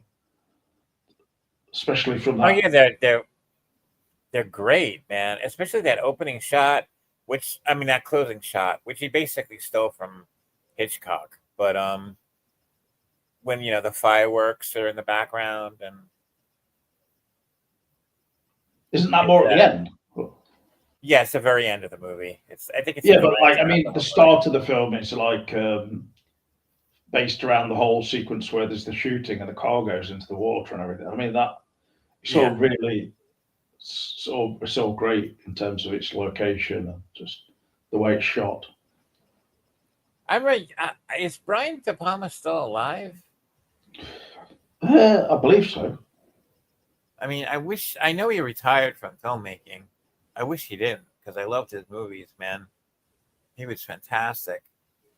Some of the movies that he's made are just so fucking brilliant. Well, I saw one by him that came out, um, say, 10 years ago or more. Was it Um, Black Delilah? no, not that one. It had um, it had Noomi Rapace in it, that actress from the original girl who kicked the hornet's nest, and those ones, the girl who played with fire, and the girl with the dragon tattoo. Do you know what I mean? Those films. Yes, yes. I've never seen those movies, but I do know what you're talking about. Yeah, he carried on making movies until not so long ago. Thank you, Jamie, in the chat. He's De Palma is still alive. He's 84. Oh, thanks, Jamie. Um, we've gone off of the Canon films now. I could talk about Canon films all day long, man. They're just too much fun. Well, what other things come to mind from that documentary? Then Oh man. Well, like what they did with Bolero, and they kept demanding more nudity, and they stole some some photographs out of Bo Derek's, like I guess her pocketbook or something, and they used them as production material without her permission. Um, Now there was a story going around. It wasn't in the movie though, and it's driving me crazy. A friend of mine told me this story that apparently they ran out of money and they had to put it on their credit cards to finish doing something with the film, and I don't remember what it was. Now, like I don't know where he got this bit of information from. I thought it was, come to think of it, I haven't seen this guy in a long time. I mean, he disappeared. That's weird. Anyway, that's completely unrelated. Where like, crap, brain fart. What was I saying? I'm sorry. I just forgot. I lost my train of thought. talking about Bolero. Bolero, where they did a lot of the scheming underlying things, like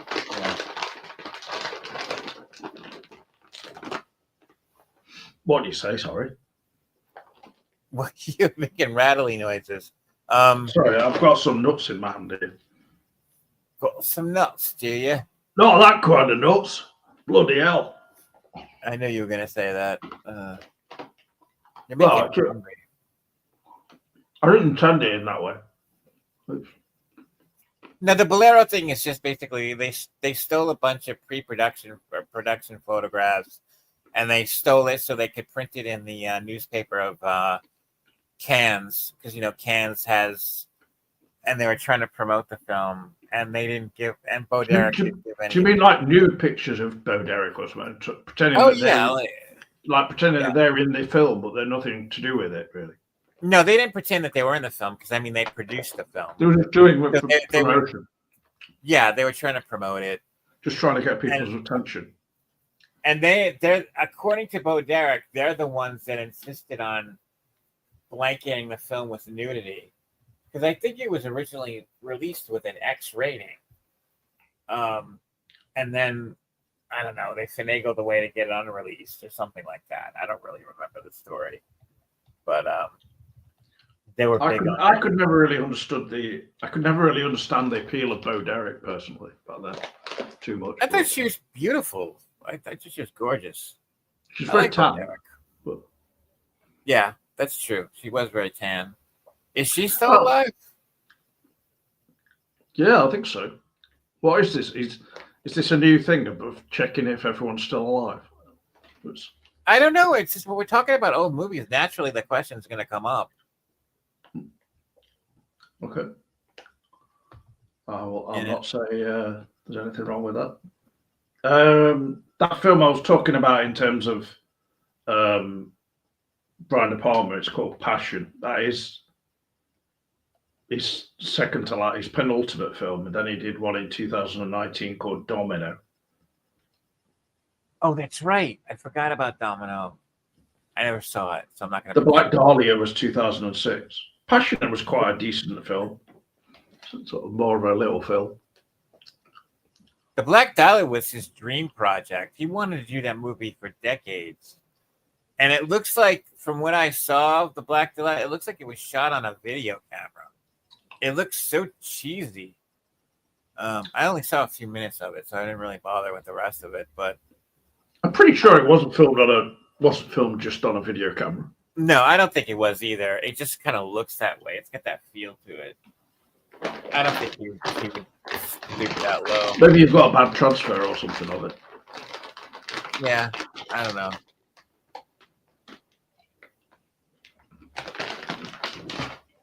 Somebody entered the room named Phantom Cooper. Hello, Phantom Cooper. What was your whole point about Bolero, though? Oh, it was just how conniving and sneaky they were. That was basically my point. Because, allegedly, Bolero didn't really intend for the film to have that much nudity in it. And Canon Films made it look like they were the ones that... it was kind of like a pissing match. They were like,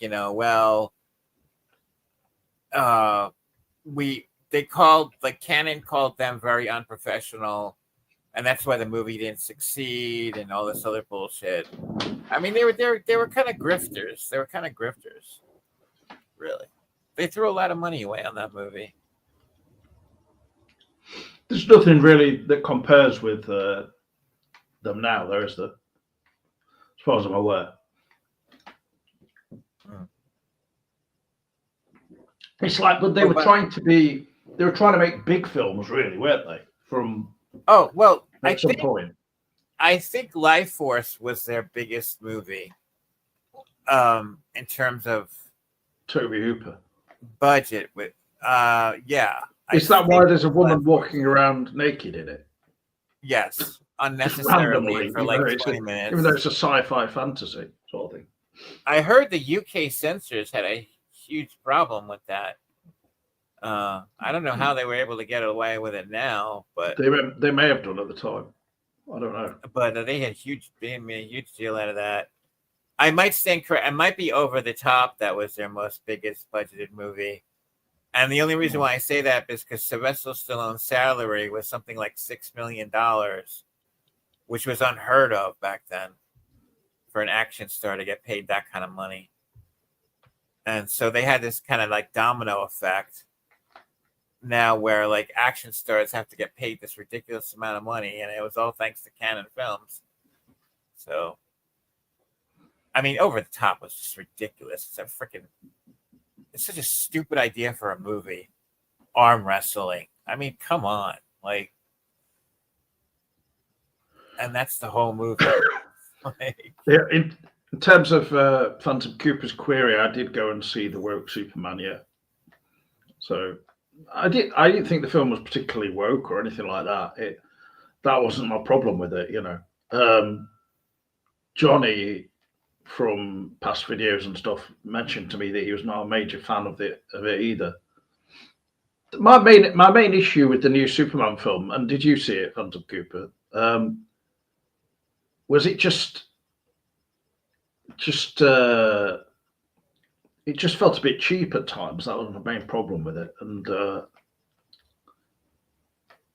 just didn't convince me somehow. So yeah, I really want to see it. but John's not seen it yet, so Yeah, don't bring anything up. I don't care. I'm so tired of hearing the word woke. It's so obnoxious. Whatever. Who cares? well, I don't think anything of that sort is like in terms of its content is the problem with it. I think the problem with the film is it's just it's got about 50 different storylines, plot points that are just thrown into it, and it's completely confusing. So Sorry about that, Phantom Cooper. I didn't mean to misunderstand what you said. Yeah. I'm just Phantom looking forward Cooper to says I thought it wasn't woke enough. It just had elements in it like the romance between Superman and Lois Lane just seemed sort of just shoved in there with that, and it didn't convince me really. Other people in online reviews and stuff were saying it was really great and things like this. So I don't know, what I was missing from it. Maybe I'm wrong. I don't know. Like Superman Returns, like that was a disaster. That movie was so boring and lame. Did you see Superman Returns, James? You must have. I saw it on either DVD or TV or something. Yeah, I saw it on DVD. Oh my god, what a mess of a movie that was. I saw one sequence where he's trying to stop an aircraft, an aeroplane or something from crashing into a football field. Yeah, that was the opening scene of Superman Returns. I quite liked that personally. So I know, but then the movie just went downhill after that. It was like, oh god, it was kind of boring. yeah, I mean, Kevin Smith called it the emo Superman. Where it's true, Kevin brought up some really great points where he had said that like there's a scene where Superman is like literally like spying on like Lois Lane through the window, and it's like nobody really thought that anything of it until I guess Kevin brought it up. I don't know, but like it's true. I mean, it was creepy. Like I don't know. And then the piano, the kid picks up the piano, and it's like, give me a break. who's Kevin? Well, sorry, you've lost me a bit. Kevin Smith. Kevin Smith. A kid picks up a piano in Superman Returns. Yeah, he picks it up and he throws it across the wall. That's when you don't remember that when Superman was spying through the window of the woman's apartment, and the kid just picks up the piano and he chucks it across the room. He was like an infant, and that's how he figured out that it was Superman's kid. What? This is in Superman's Return. Superman Returns. Yeah, Superman Returns. Oh, you mean the Superman in that is supposed to be Christopher Reeve's son? No.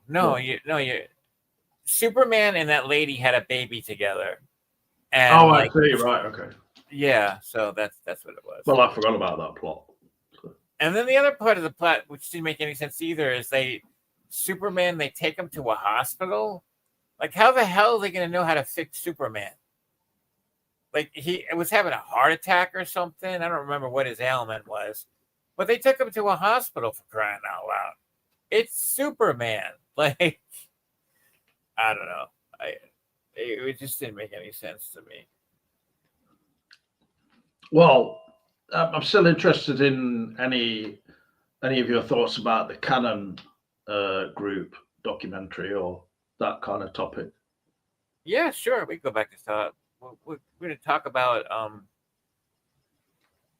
I mean, there's so much to be said. I mean, like the Captain America movie that they produced. They're trying to get like a director's cut in honor of Albert Puin. I can't pronounce his last name. He was a director.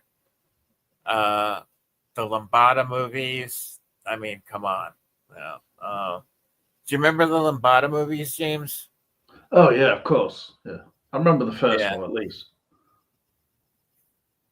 One was produced by Yoram, and the other one was produced by Menachem.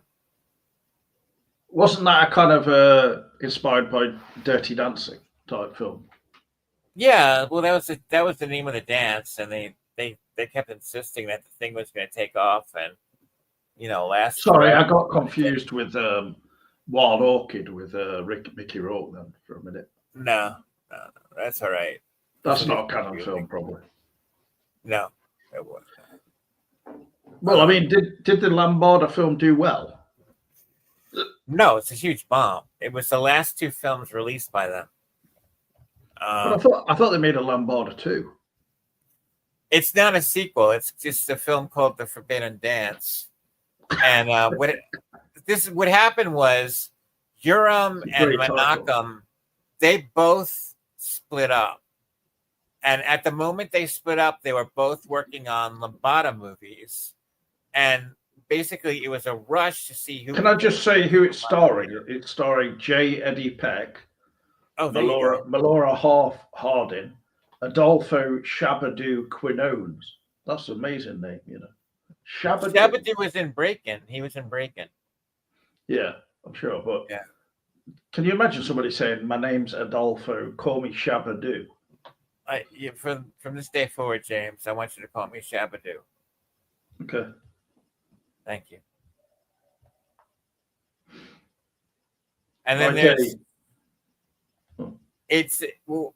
the other one. But the budget was only $900,000. It's probably all the money they had left laying around.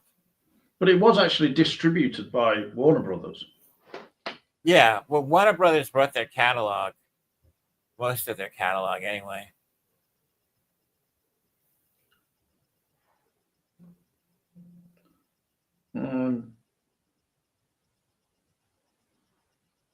It's probably more of a video hit, if anything, by the sounds of things. It was released in the States in the theater, believe it or not. Gene Siskel and Roger Ebert had an intense disagreement regarding the film. Yeah. I love when they get upset at each other.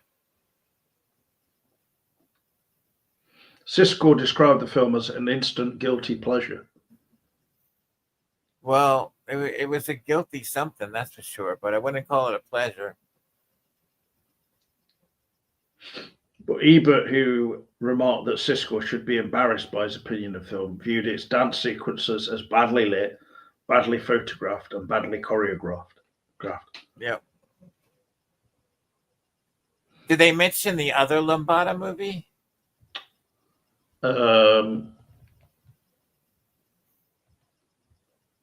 Because the other one was produced by Yoram. Not really. It's not on the Wikipedia, no. Oh, yeah, they do. Sorry.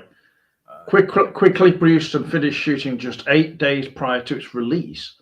Lambada released on the same day as its rival film, The Forbidden Dance. What?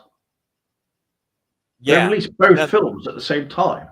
Yeah, and they were trying to rush to see who would make the most money. Because they were both at this point, James, they had broken up. They weren't making movies together anymore, and they swore each other off. So Urim Globus and Menachem made their own separate Lambada movies, not related to each other at all. They It were was a just brief but intense dance craze, which was probably yeah. over by the time the film came out. But the Sure. Forbidden Dance, that one was. It stars Laura Haring, who was Miss USA. Haring, sorry, Laura Haring, who's in Mulholland Drive in the Was she lead, one really? of the lead roles. So Wow. alongside They Naomi got Watts. something. Naomi Watts is the lead, really, but she's the next big star in it. But you understand now that they're two separate movies. They're not. David Lynch wanted to get her from Mulholland Drive because of the Forbidden Dance. Yeah, I can almost guarantee it. We don't even have the to look Forbidden that up. Dance, also known by its full promotional title, "The Forbidden Dance is Lambada." Yes.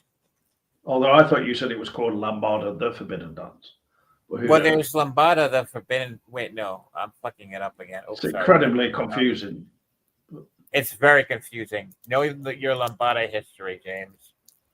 Well, the dance craze had swept the US, following the release of the song Lambada by the French Brazilian pop group Kaoma, who But it we was so brief. love. It We was such a absolutely love that brief band. thing. I mean, I still listen to Kaoma. Well, don't you remember you bought me that special import last year? And you mailed it away from there. Yeah. The 12-inch of Lambada. Mm-hmm. I mean, that's just the idea of 12-inch of Lambada is just amazing, really. Now, did you know, James, that Canon was also supposed to make a Spider-Man movie? Did you know that? No, I didn't actually. No. And it was supposed to be directed by Tobe Hooper. I read the actual script to the Canon Spider-Man movie, and it was so bad it was nearly unreadable. Well, in a way, that's a bit like the huge Spider-Man films that came out later on, which were directed by Sam Raimi. So it's not that far-fetched, is it? But I can't imagine that their budget would have been very big for the Tobe Hooper one. I wonder, if they would be able to change the zeitgeist if they were able to release and actually produce the Spider-Man movie they planned on producing. Like if they would make any change to the Marvel universe now. Because it was really bad. I mean, it was such a terrible script. It was barely readable. In what sense? It had all these goofy comic book jokes in it. Like it was, like how comic books have that really juvenile sense of humor, where it just gets to the point where it's just borderline obnoxious. That's kind of the way the Spider-Man crept. They tried to be too close to a comic book, which is fine because it's a comic book. Well, people have said that about the new Superman. Mm-hmm. They've said it's like watching an actual comic book. It really depends on which comic book you're talking about, doesn't it? I guess that's a good point. Yeah. I mean, a lot of these films recently, superhero films like Batman, etc., they're more going with the graphic novel feel of them, aren't they? So. Yes, I agree with you, Will, that the Canon Films documentary is really entertaining. I must have watched it like 15 times already. I love that damn documentary. Wikipedia just call it The Forbidden Dance. Sorry, Jamie, but I know you're right, though. But because in the UK release, it was called Lambada: The Forbidden Dance, which obviously probably people thought it was a sequel to Lambada. It's gained though a cult following over time thanks to its over-the-top plot, early 90s aesthetic, and frequent television airings. If you really want to go overboard, have you seen The Apple yet, James? I think we watched that together, didn't we? No, we've spoken about it though. That's not That's a a canon canon film, is movie. it? Yeah, it is. It's directed by Menachem Golan. In, what would you compare that? I know a favourite film of Jamie's is Xanadu. Is it like a musical in that sense? I actually like Xanadu. Well, yeah, I watched it and I enjoyed it. I don't know why. I don't, because it's such a terrible movie, but I like it. It's not terrible. The music in it is okay. The music's quite good. Some of it's probably a bit stretched, maybe, but That stupid hybrid scene where they do classical music and punk music at the same time, it just doesn't make any sense. It doesn't work. And they're all on roller skates. Like, well, I wasn't looking into it that deeply, so it probably not had. It didn't have a massive budget, but I who just was in it? remember, like, Who was in it apart from Olivia Newton-John? Who was the there kind of was old time actor? Olivia, Michael Beck. What the hell's that guy's name? Oh shit! It wasn't Gene Autry. No. Oh man, can somebody look this up? Uh, it was his last starring role.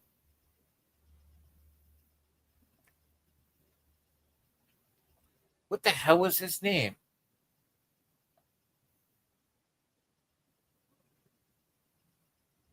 Oh, Jesus, Christmas in Jose. I'll look it up. I'm sure Jamie's responded in the chat already. Xanadu.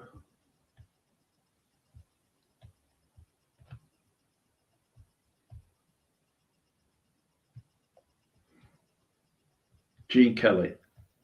Gene Kelly. That's right. He hated doing the movie. It also features music by ELO, Cliff Richard, and the Tubes. Yeah. I know you're a massive fan of Cliff Richard. So. You have no idea. I have all his records. I bought you a 12-inch of the 12-inch of his. Oh yes, that's right. You sent me that for my birthday last year. Yeah, the song "Wired for Sound."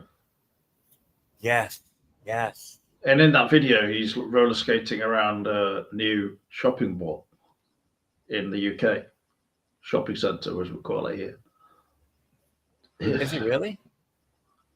In the video for it, yeah, the video is really cheesy. He's like roller skating around with a bunch of other people on skates. I saw the play. I saw the Broadway play of Xanadu. I watched somebody videotape the whole thing and put it on YouTube. I gotta tell you, it was really entertaining. It says here that was done much later. So yeah, it was like early 2000 or something. I really enjoyed it though. I was surprised because I hate musicals. Runaway Train with John Voight is one of my favourites from Cannon. I mean, that film is just regarded as a good film. I agree with Bill. It's a great movie. And it was very successful, as I remember, on video especially. Yeah. Well, unfortunately, it wasn't that successful in the theater. It should have been. That's what I mean, really. Yeah, it was just it was a video hit. The critics loved it, but if it wasn't for the stupid Canon logo, I'm willing to bet it would get an Academy Award nomination. Yeah. It's just a well-made film, wasn't it? Very well made. He's fantastic. It's a film classic of its time, really, for just an intense thriller. I mean, they had so many movies that had potential. Barfly was excellent. That could have won an Academy Award with Mickey Rourke and Faye Dunaway. What was the other one? Well, there was one film called Street Smart that Christopher Reeve's pet project, and Morgan Freeman was in it, and he actually got nominated for a best supporting actor for that movie. Nobody really knows that because it went so under the radar. But yeah, it's a true story. That film's being promoted on Amazon Prime or Amazon now. Street Street Smart. Smart? Yeah. Yeah. It's really weird because first of all, you can tell it's not shot in New York, and secondly, it's just it keeps her interest, but it doesn't really feel like a real movie. It feels like a Lifetime movie. It's because of the new Superman has created interest in the Superman films with him in. So then it's just sort of a knock-on effect, isn't it? Why these things are Well, no, they did it promoted as a again. favor. Like he said, if you produce Street Smart, I'll do Superman 4. And they also promised a huge budget for Superman 4. Well, yeah, I'm just talking They about didn't. if there is any interest in it now, it's just due to curiosity in Yeah. Christopher Reeve's career. Because And I saw Street Smart. I watched it last year. I thought it was great. Even though you could tell that the sets were, you know. well, it was Christopher Reeve trying to do a decent film, wasn't it? Something that he wanted to do. Yeah, he was really passionate about it, but they fucked him over again. I think they shot most of it in Canada, and it's supposed to take place in Manhattan. I mean, it's kind of distracting when you watch it, really. It's like when they did Superman 4 and they said it was Manhattan, Metropolis, rather, excuse me. And you could obviously tell that it wasn't, you know.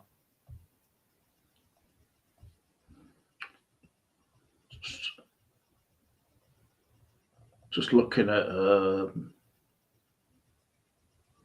Christopher Reeve's filmography. Career.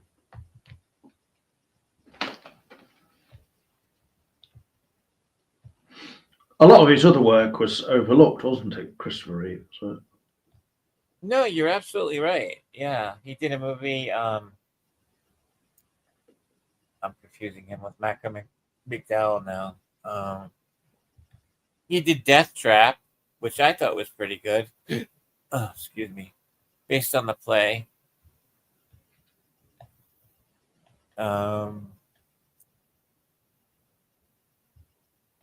He directed a version of Rear Window. When he was in a wheelchair, he directed it. It's not as good as The Bedroom Window with Steve Guttenberg. Oh, that's right. He was in a movie called The Bedroom Window, wasn't he? I'm surprised Steve Guttenberg didn't find his way in a Canada movie. Shame, really. It is. Missed opportunity. Huge. He also starred in Somewhere in Time after Superman. It's a chick flick, yeah.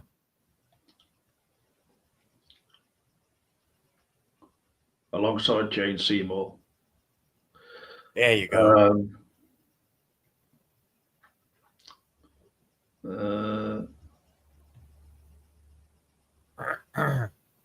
He had a guest appearance on The Muppet Show. You talk about Christopher Reeve? Yep. Yeah, I remember that. Yeah, Death Trap, as you mentioned. Alongside Michael Caine. Yeah. Death Trap's, I'm not going to give away because it's got a great ending. A really good ending. Like, I didn't see that coming. It was a shame he had the accident. What year did he pass away? 2004. He was only 52, so.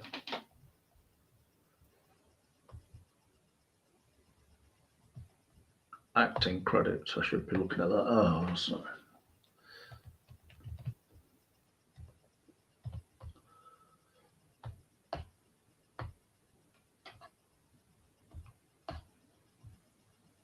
Well, I've got a bit quiet now.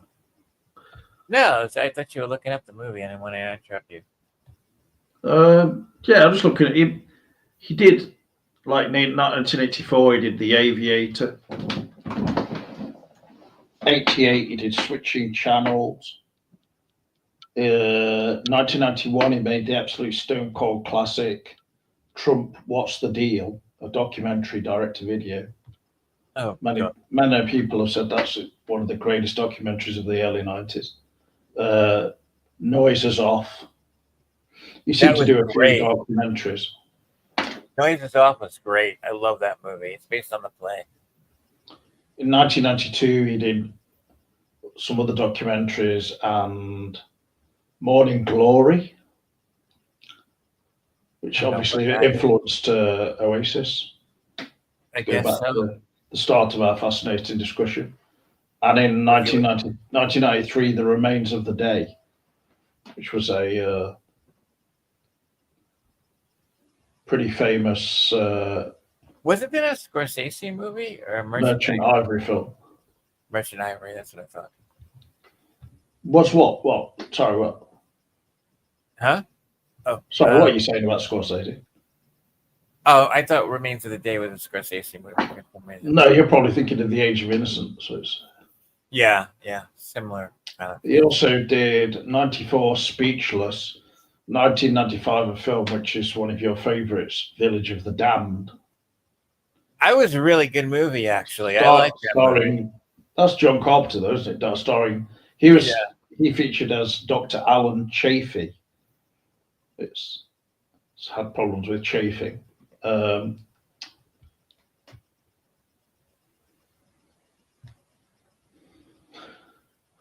Everyone's Hero in 2005. Well, that was obviously posthumous release, co-director and executive producer. So yeah. As far as television films, he did a film in 1991 called Nightmare in the Daylight, which I know is another one of your favourites. I don't know. You're knocking them out of the park right now, James. And Death Dreams from 1991 as well. TV movies. What year did he have the accident? Did it say? Let me check. Yes.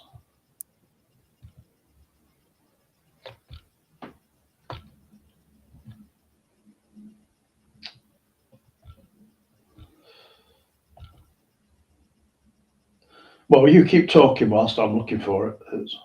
I'm putting my oxygen on now. Hang on a second.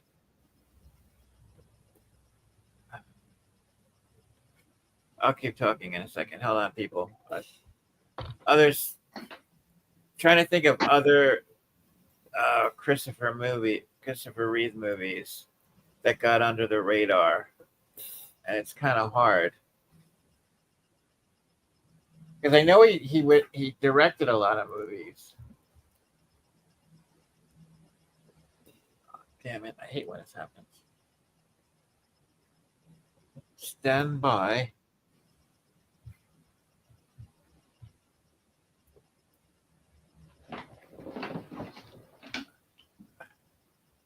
I gotta take my headphones off for 1 second, James. I'll be right back. It's all right.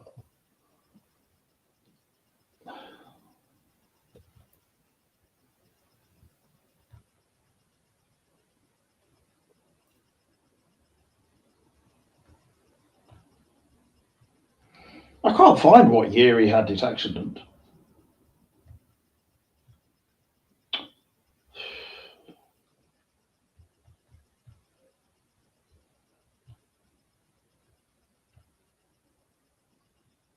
Okay, that should work.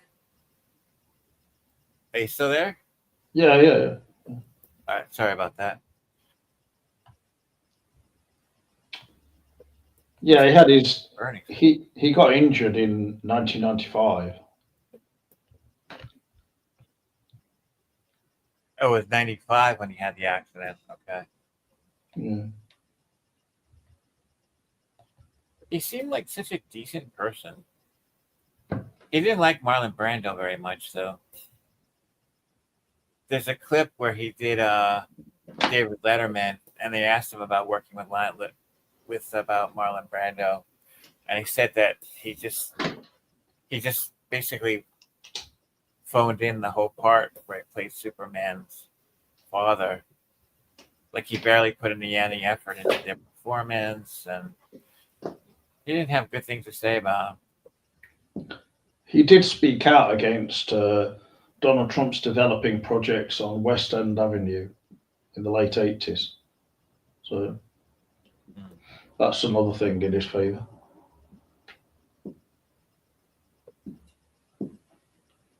I think that's what the streets. No, Street Smart was about drug dealers and prostitutes.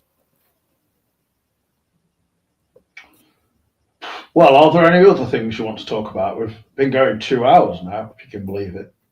Well, it doesn't feel like it. I'm glad that we're able to have this talk. I don't know. I'm up for anything, really. What time is it by you right now, James? It's like 25 past 9 at night. I don't want to, keep you. That's okay. But This is one of the best. I think personally, this is like one of the best podcasts that we've done in like a really long time. it's been very laid back, and we've kind of gone around all sorts of some pretty odd topics. But I think at least it's interesting. but that's all right. I enjoy it overall. So yeah. We should try to make this a regular thing, man. I've watched quite a lot of films in recent uh, weeks and stuff. Like I went to see 28 Years Later. How was that? I've been wondering. I'm curious. I like the first two. It's pretty good overall. I mean, it was. I suppose it kind of feels a bit like going over old material to some extent at the start, and some part of the film where it's very just survivalist horror. But it feels a bit almost bigger in scale in terms of the way it's shot and everything. Like if you go back and watch the original 28 Days Later now, it looks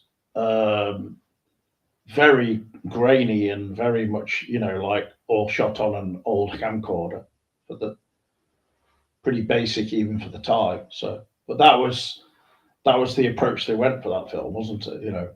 Yeah. It lended itself to the overall look of the film and the feel, but it worked really well, and it just adds to the intensity of it as well. Um, the frenzied zombies in it and all that, but I don't find that one or any of those films really particularly frightening or scary, really. But they are what they are, sort of. They're well made, though. I think what really made them was the cheapness of them and the way that it was shot. I think that's what really made it so captivating to the audience. The second one was obviously like 28 Weeks Later. It was obviously larger budget, larger budgeted, but and it was filmed more. Maybe it was filmed digitally as well, I believe, but it was far less grainy than the first one. The first one actually shifts to a um, more clean looking image in the end sequences when they're on the island at the end of the first one, if you remember. Yeah. Because the three of them go to an island, and that's where a plane, goes past and spies them. So, and they're no doubt saved. Yeah, I mean, Cillian Murphy's supposed to be in the next one that's coming out in January, which is not directed by Danny Boyle. Danny Boyle made this 28 years later. So, and it almost. Did they say why he's not involved with the next sequel? Because he's like the whole reason why the movie works. Well, why he was not in this first one 28 years later. Well, but he's in the next one. Oh, okay. I don't know if he's a lead character or if he's just in a supporting role or something. I'd imagine. I thought he directed it, Danny Boyle. No, I thought we were talking about Cillian Murphy. Oh, I'm sorry. Got my guys mixed up again. Okay. Yeah, Danny Boyle directed this recent one. The next one is not directed by him.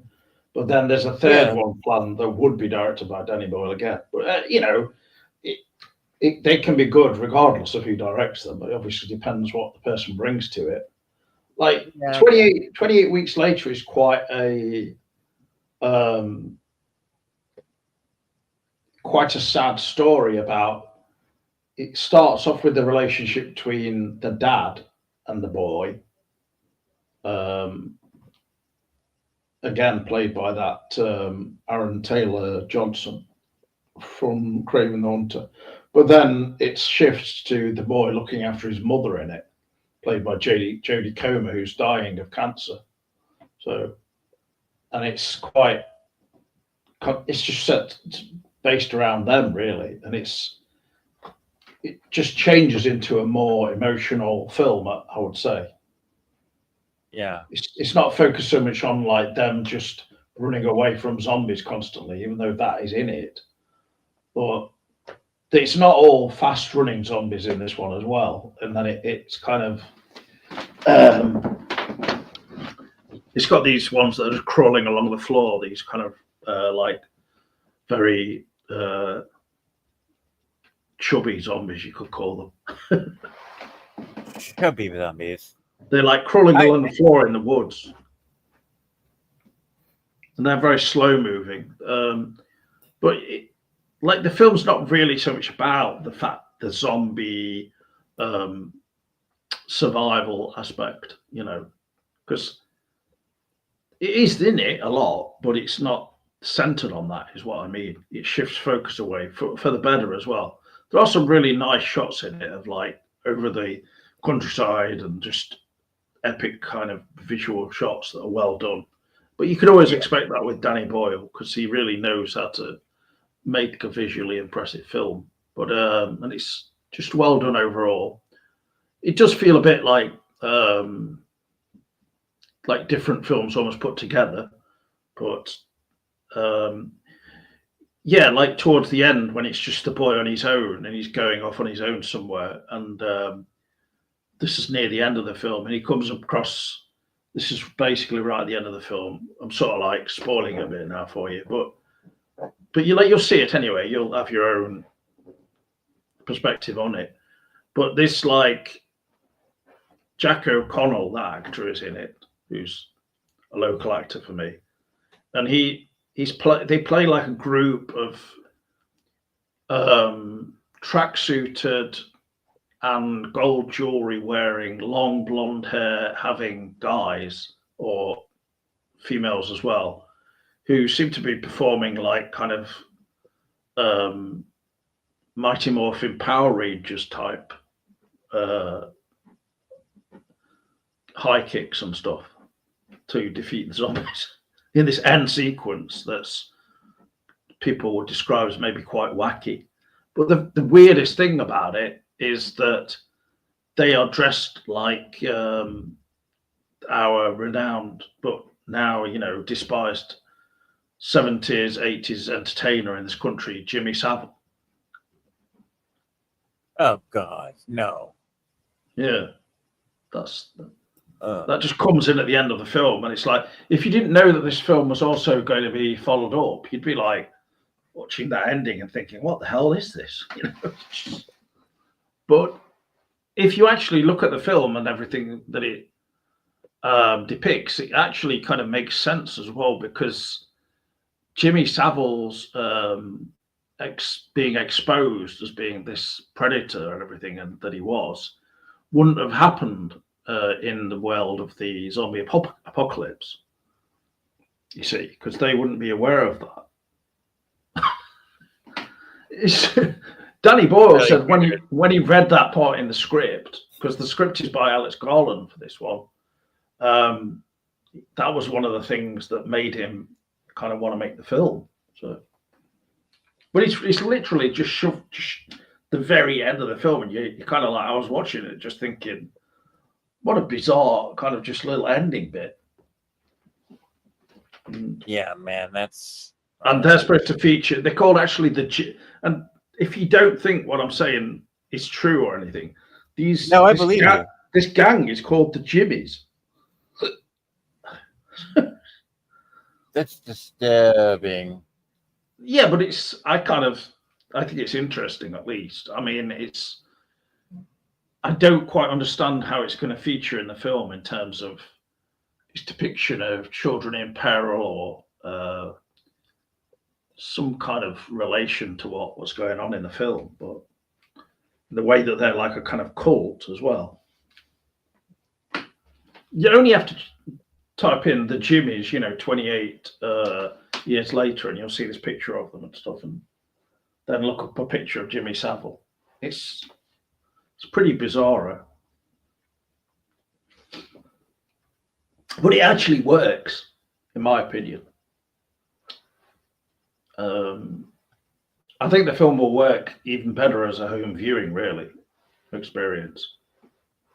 So it looks like it's shot on the shady video cameras, like the other one, the sequel does. No, it was shot on. Some of it, at least, was filmed on iPhones. It's filmed. Wow. It's filmed digitally, but it's filmed. It looks pretty decent, Were you the one who recommended Tangerine to me? Have you seen this film yet? Was it you? Maybe it was somebody else. No, not me. It's incredible. The entire film is shot on iPhones, and you would never know the difference. Like, you can't tell that it's shot on an iPhone.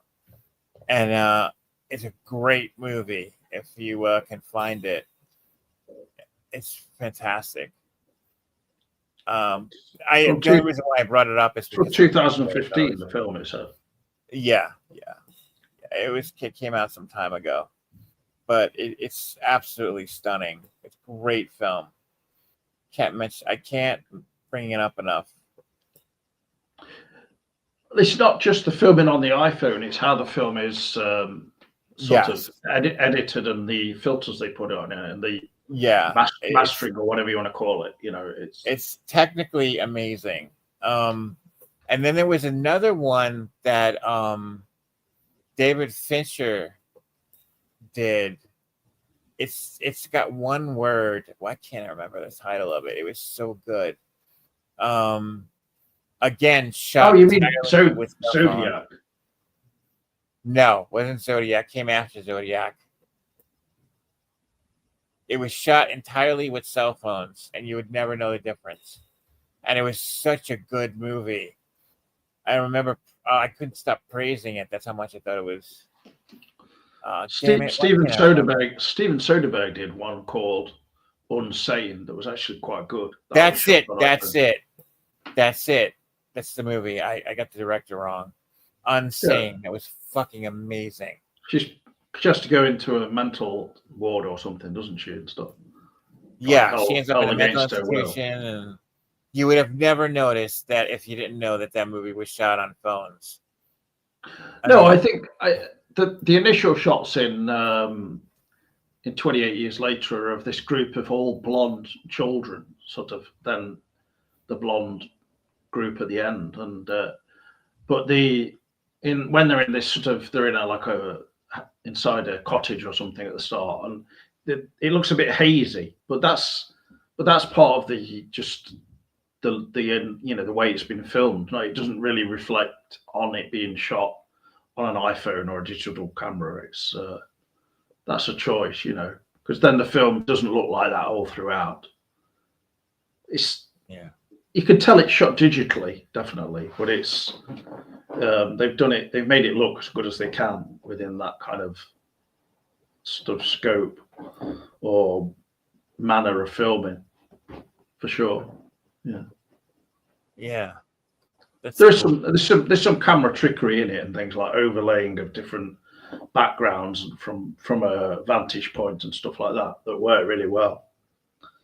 So it's like a hilltop, and then they're walking across it and stuff, and then the background view is sort of has been superimposed somehow. You know, you Yeah. can tell, but and it's sort of it's going at an angle as well and moving, so it's kind of just this big vantage point. But it stands out as an unusual shot that you don't normally get in these kind of films. But then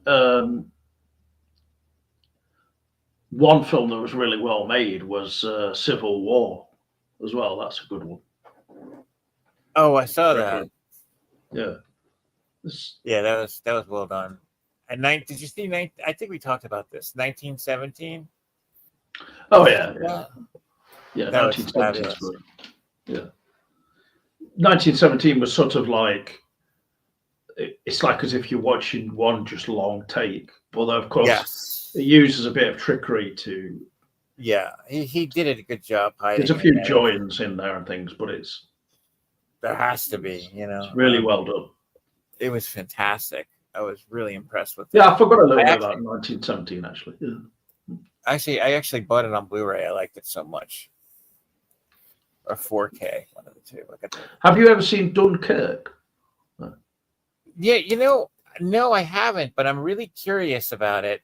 I do recommend that one if you like 1917. The only thing that like makes me kind of hesitant to see just give me 1 second, all right? Yeah, sure. All right, everybody, remember that I said hesitancy to say it because I don't remember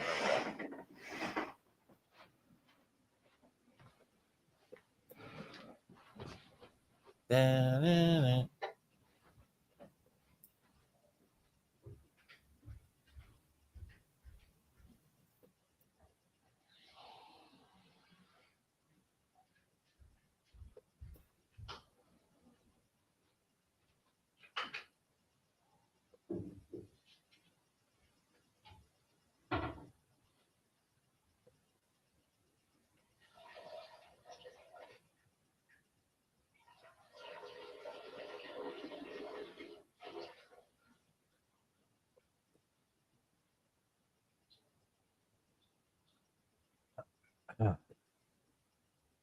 Please stand by.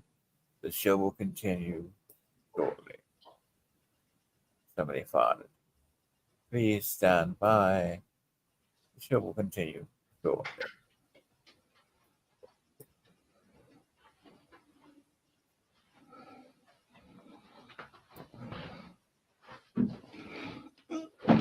The show continues.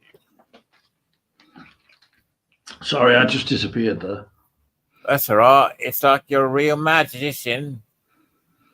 It's like you were saying something was a bit off-putting about Dunkirk. Yeah, was the fact that it's supposed to take place in Germany and they all have American accents. And they speak perfect English. Well, I want to see it. Dunkirk is France, isn't it? I'm not going to pretend to know what language it is anymore. Was it French or German? I don't remember. But are they the English army in it? And then this isn't Tom Cruise in that or something? No, that was Valkyrie. I think you're thinking of that Valhalla. Yeah, I'm thinking of that. Yeah, confusing the film. Dunkirk is by Christopher Nolan. All right. I've read a lot of notes. I gotta eat something. I'm hungry. I don't know if anyone else in the chat wants to recommend anything else, but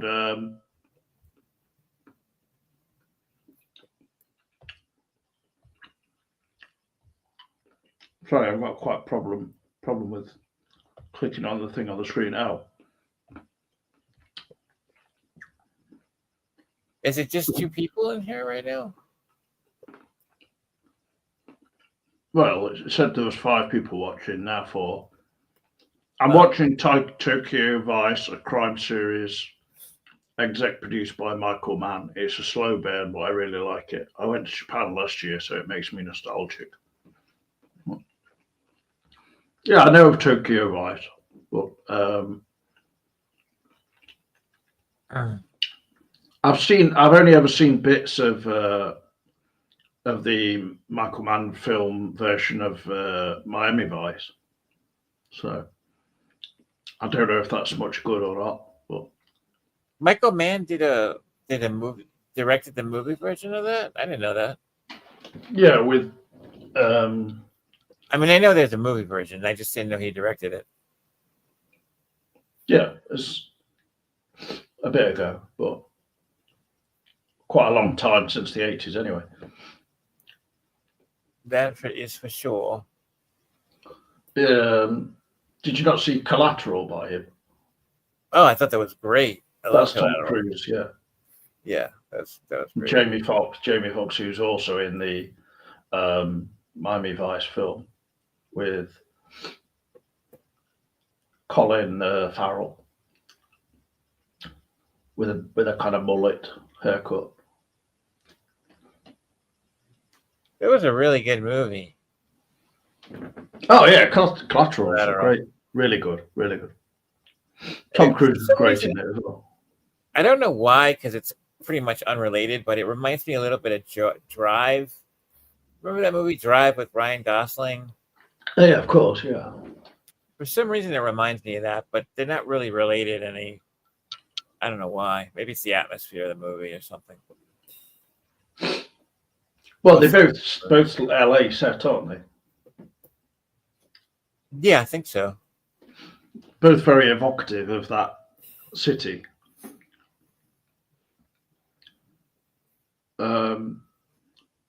Voltaire, who used to be on here, was probably a location consultant on them, I think. What happened to that guy? Voltaire? Yeah. He just stopped doing the videos, that's all. Oh, I see. But then a number of people did as well. So, Will says he rewatched the 2006 Miami Vice recently. It's really grown on me. So nearly 20 years ago, that was made. I like Michael Mann's films, the ones I've seen. Oh, he's great. He really is. Thief, but you haven't seen Manhunter. I still haven't seen Manhunter yet. No. If you think Michael Mann's good, then that film you'll surely think is really, really good. You really should watch it, especially if you like the whole story of connected to Hannibal Lecter and stuff. Because Hannibal Lecter is spelt differently in Manhunter, played by Brian Cox, and really? And his scenes were filmed in the Atlanta Museum of Modern Art before it was properly made into a gallery. Actually, just after they built it, so it was all white. That's amazing. His cell and everything is different to the kind of how the Silence of the Lambs sort of gothic look. It's far cleaner and as you can imagine. Yeah, well, you had to go with the grit when you do the sequel. I mean, like, did they have it? Like, is there any word on whether or not the cell really was authentic to the cell that the guy was in? Or I'm always curious about stupid stuff like that. Like, like how accurate did they get the cell and stuff like that? What do you mean? I mean, my Hannibal Lecter was not a real person, so. In the special features for Adol's film, he does an incredible amount of research and makes the actors train with live animal. He gave Tom Cruise loads of background in. Oh wow, I didn't know that. Will, that's really interesting. I don't know what you mean about the realistic nature of the cell and stuff? Are you talking about Silence of the Lambs or? No, yeah. Well, I always wondered if like the cell really looked like that. Was he like really behind glass, or like you know what I mean? Like I know they would have to be away from general population. I can't say the word, but like did the cell that he was in, was it really that modern looking? I don't know. Stuff like that. I always wonder. Was it like done for like to make it more dramatic, like, and you know what I mean? But Does that make any are sense? you talking? You're talking as if Hannibal Lecter was based on a real character or something. I thought he was. Oh, right. I feel kind of stupid now if he wasn't. I didn't know that. Uh, I honestly don't know about that. I'm not sure about any basis in any kind of real person. So, Well, I mean, they did but, 2 movies about the same guy, so it's got to be something's got to be real there. Manhunter was basically Silence of the Lambs, from what I heard, anyway. well, no, Manhunter's based on a prior novel, Red Dragon. So Yeah, I thought Red Dragon David was Lynch was offered that film, but Red Dragon was remade in the early 2000s. So yeah, I saw that in the theater. the new version with Edward Norton and stuff. Yeah, that scene where he's eating Yeah, his brain. I mean, I think that psychiatric. No, that's you're thinking of Hannibal now. Oh, Like the the cell in Silence of the Lambs and things like that. I mean,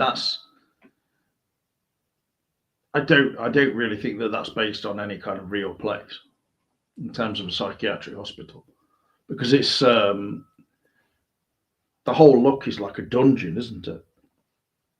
yeah. So I'm not really sure. It's I mean, Silence of the Lambs is a great film, of course, but it's going with like the whole horror film aesthetic, isn't it? More It should. in contrast to Manhunter, which had Hannibal Lecter in a very clean white cell. So, well, yeah, like the glass between them and things like that.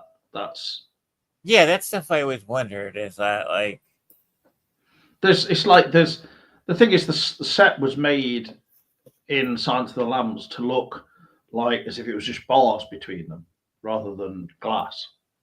right? Or actually, you can't see any bars, can you? You can just see, but it just almost looks like it's open. Whereas in the previous kind of version of where we see Hannibal Lecter briefly in a cameo in Manhunter, it's he's in a cell with bars, but then the bars actually have glass between them, so it's sort of again it messes with your perception a little bit like that. Yeah. In that he could reach through the bars, that idea. In Silence of the Lambs, they go a step further, where it almost seems like Hannibal Lecter could just step out and grab hold of, Clarice Starling. Clarice.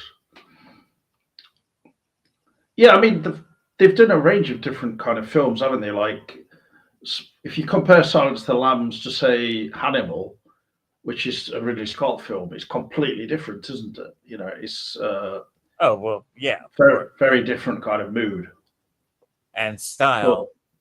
but I still think that Hannibal is not bad. It's quite good, but not a par on the original Silence of the Lambs, though. Nor is Red Dragon. So, um, I mean, they did go a little overboard with the sequels. I mean, that it's like enough already. But I mean, Red Dragon gives the kind of the Tooth Fairies where he's living in that kind of old care home type place. It makes it again a very gothic kind of exaggerated sort of setting, doesn't it? Whereas yeah, if you look at the depiction of where he lives in Manhunter, it's very all I can say is Michael Mann styled in that he's in this sort of rather Art Deco kind of modern house decorated with pictures of the moon inside it and things like that. Yeah, the portrayal of the Tooth Fairy killer in Manhunter is much superior to the one by Ralph Fiennes. Really, as good as he is, it's much more effective and scary because the actor who plays him in Manhunter is Tom Noonan, who's this really physically imposing guy. And, I've heard of him. He's really good. Well, he also pops up in he pops up in Heat, in a small appearance. I hated that movie. Heat. I hated that movie. I thought it was so. Ugh. I get a lot of shit for saying how much I hate that movie. It just was so long. I was like, enough. I get it. And I felt like there were quite a few missed opportunities in Heat, especially that scene. I mean, he had the perfect setup with De Niro and Pacino having that discussion over coffee or whatever it was they were doing in the restaurant. Do you like what you do? I like what I do. You that back and forth.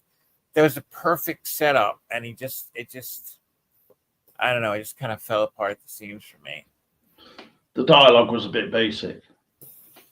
You know, they could have done so much more because people have been waiting for like an iconic scene like that, and he had it, and it was just like, dude, you just, oh man, I was so upset. I suppose that I can see your point that the film is a bit dominated by having De Niro and Al Pacino in it.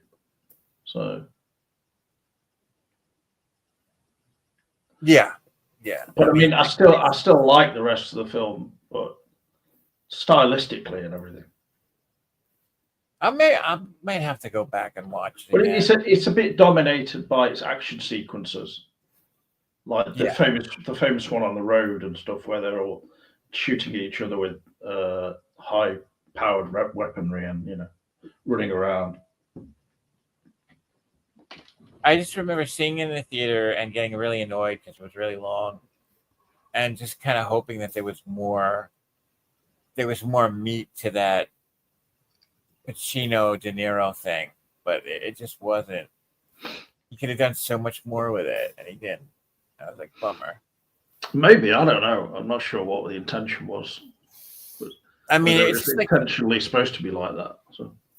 Well, they're always compared to other actors. When somebody compares Al Pacino, they always bring up De Niro and vice versa, and that would have just been like such an awesome. They could have just done something. I can't put my finger on. I would agree.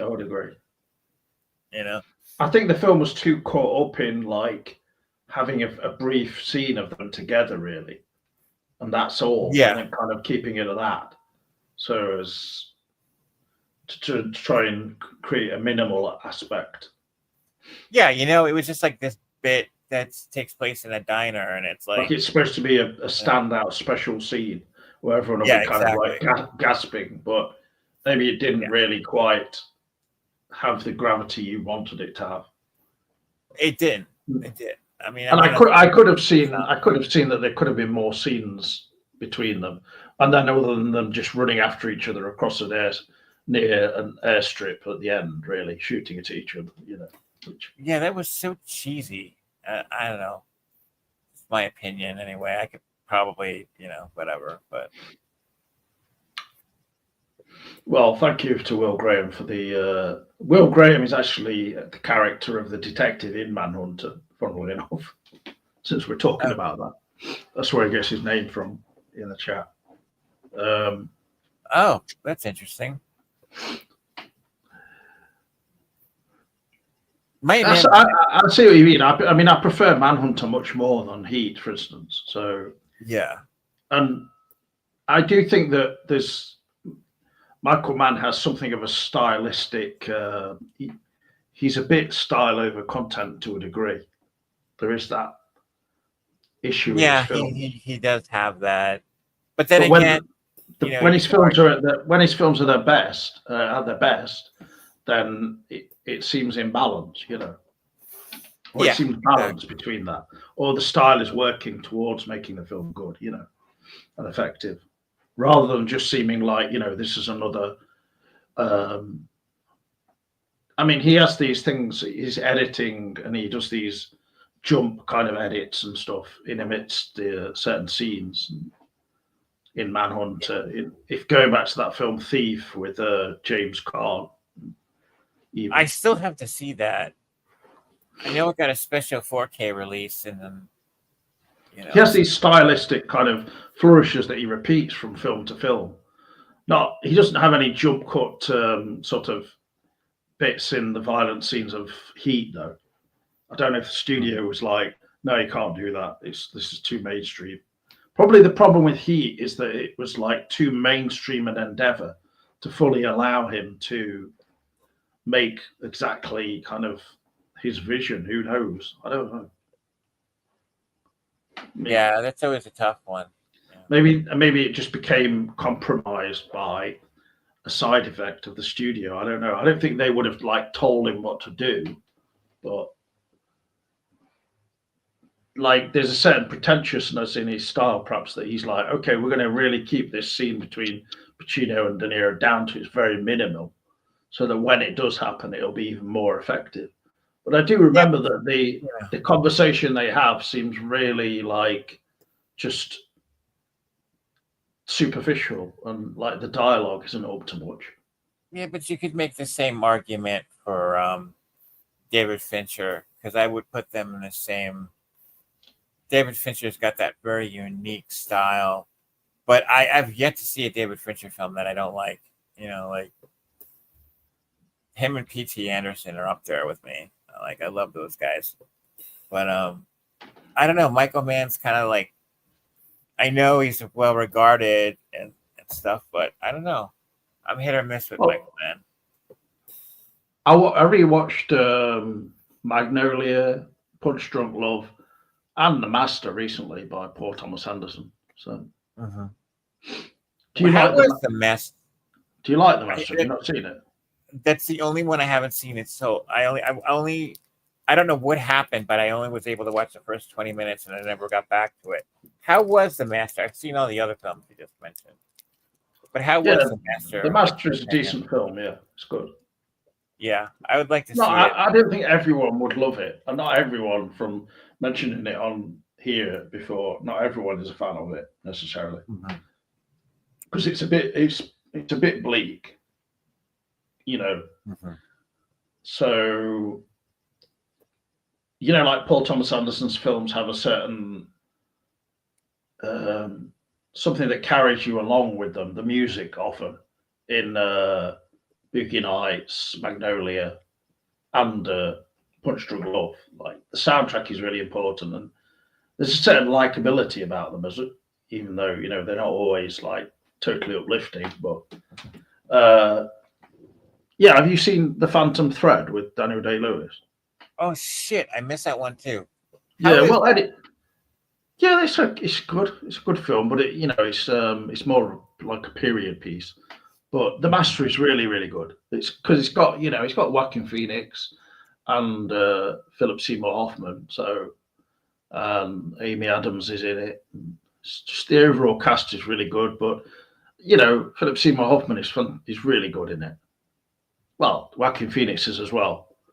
It's about. I mean, basically, he's playing a character based off of the guy who started L. Ron Hubbard. Who started Scientology. So.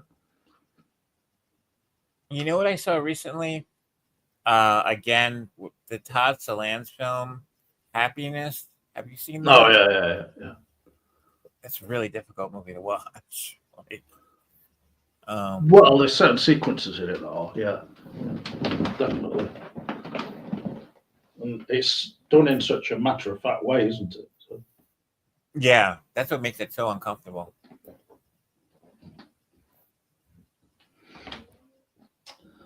All right. Well, let's just stop it there for today, and we can pick it up Yeah. pretty soon. I'm sure. Yeah, we did like 2.5 hours, man. That was cool. Yeah. Thank you for joining me, John. Thanks for having me, man. Let's do this more often. Yeah, I hope so. All right. And thank you again, John. Hopefully we can roll another one of these out live soon. Yeah, definitely. This is fun. All right, then. I'll be heading off now. And thank you again, everyone, for watching. All the best from me. Take care, James. Okay, thank you. Bye for now. Bye.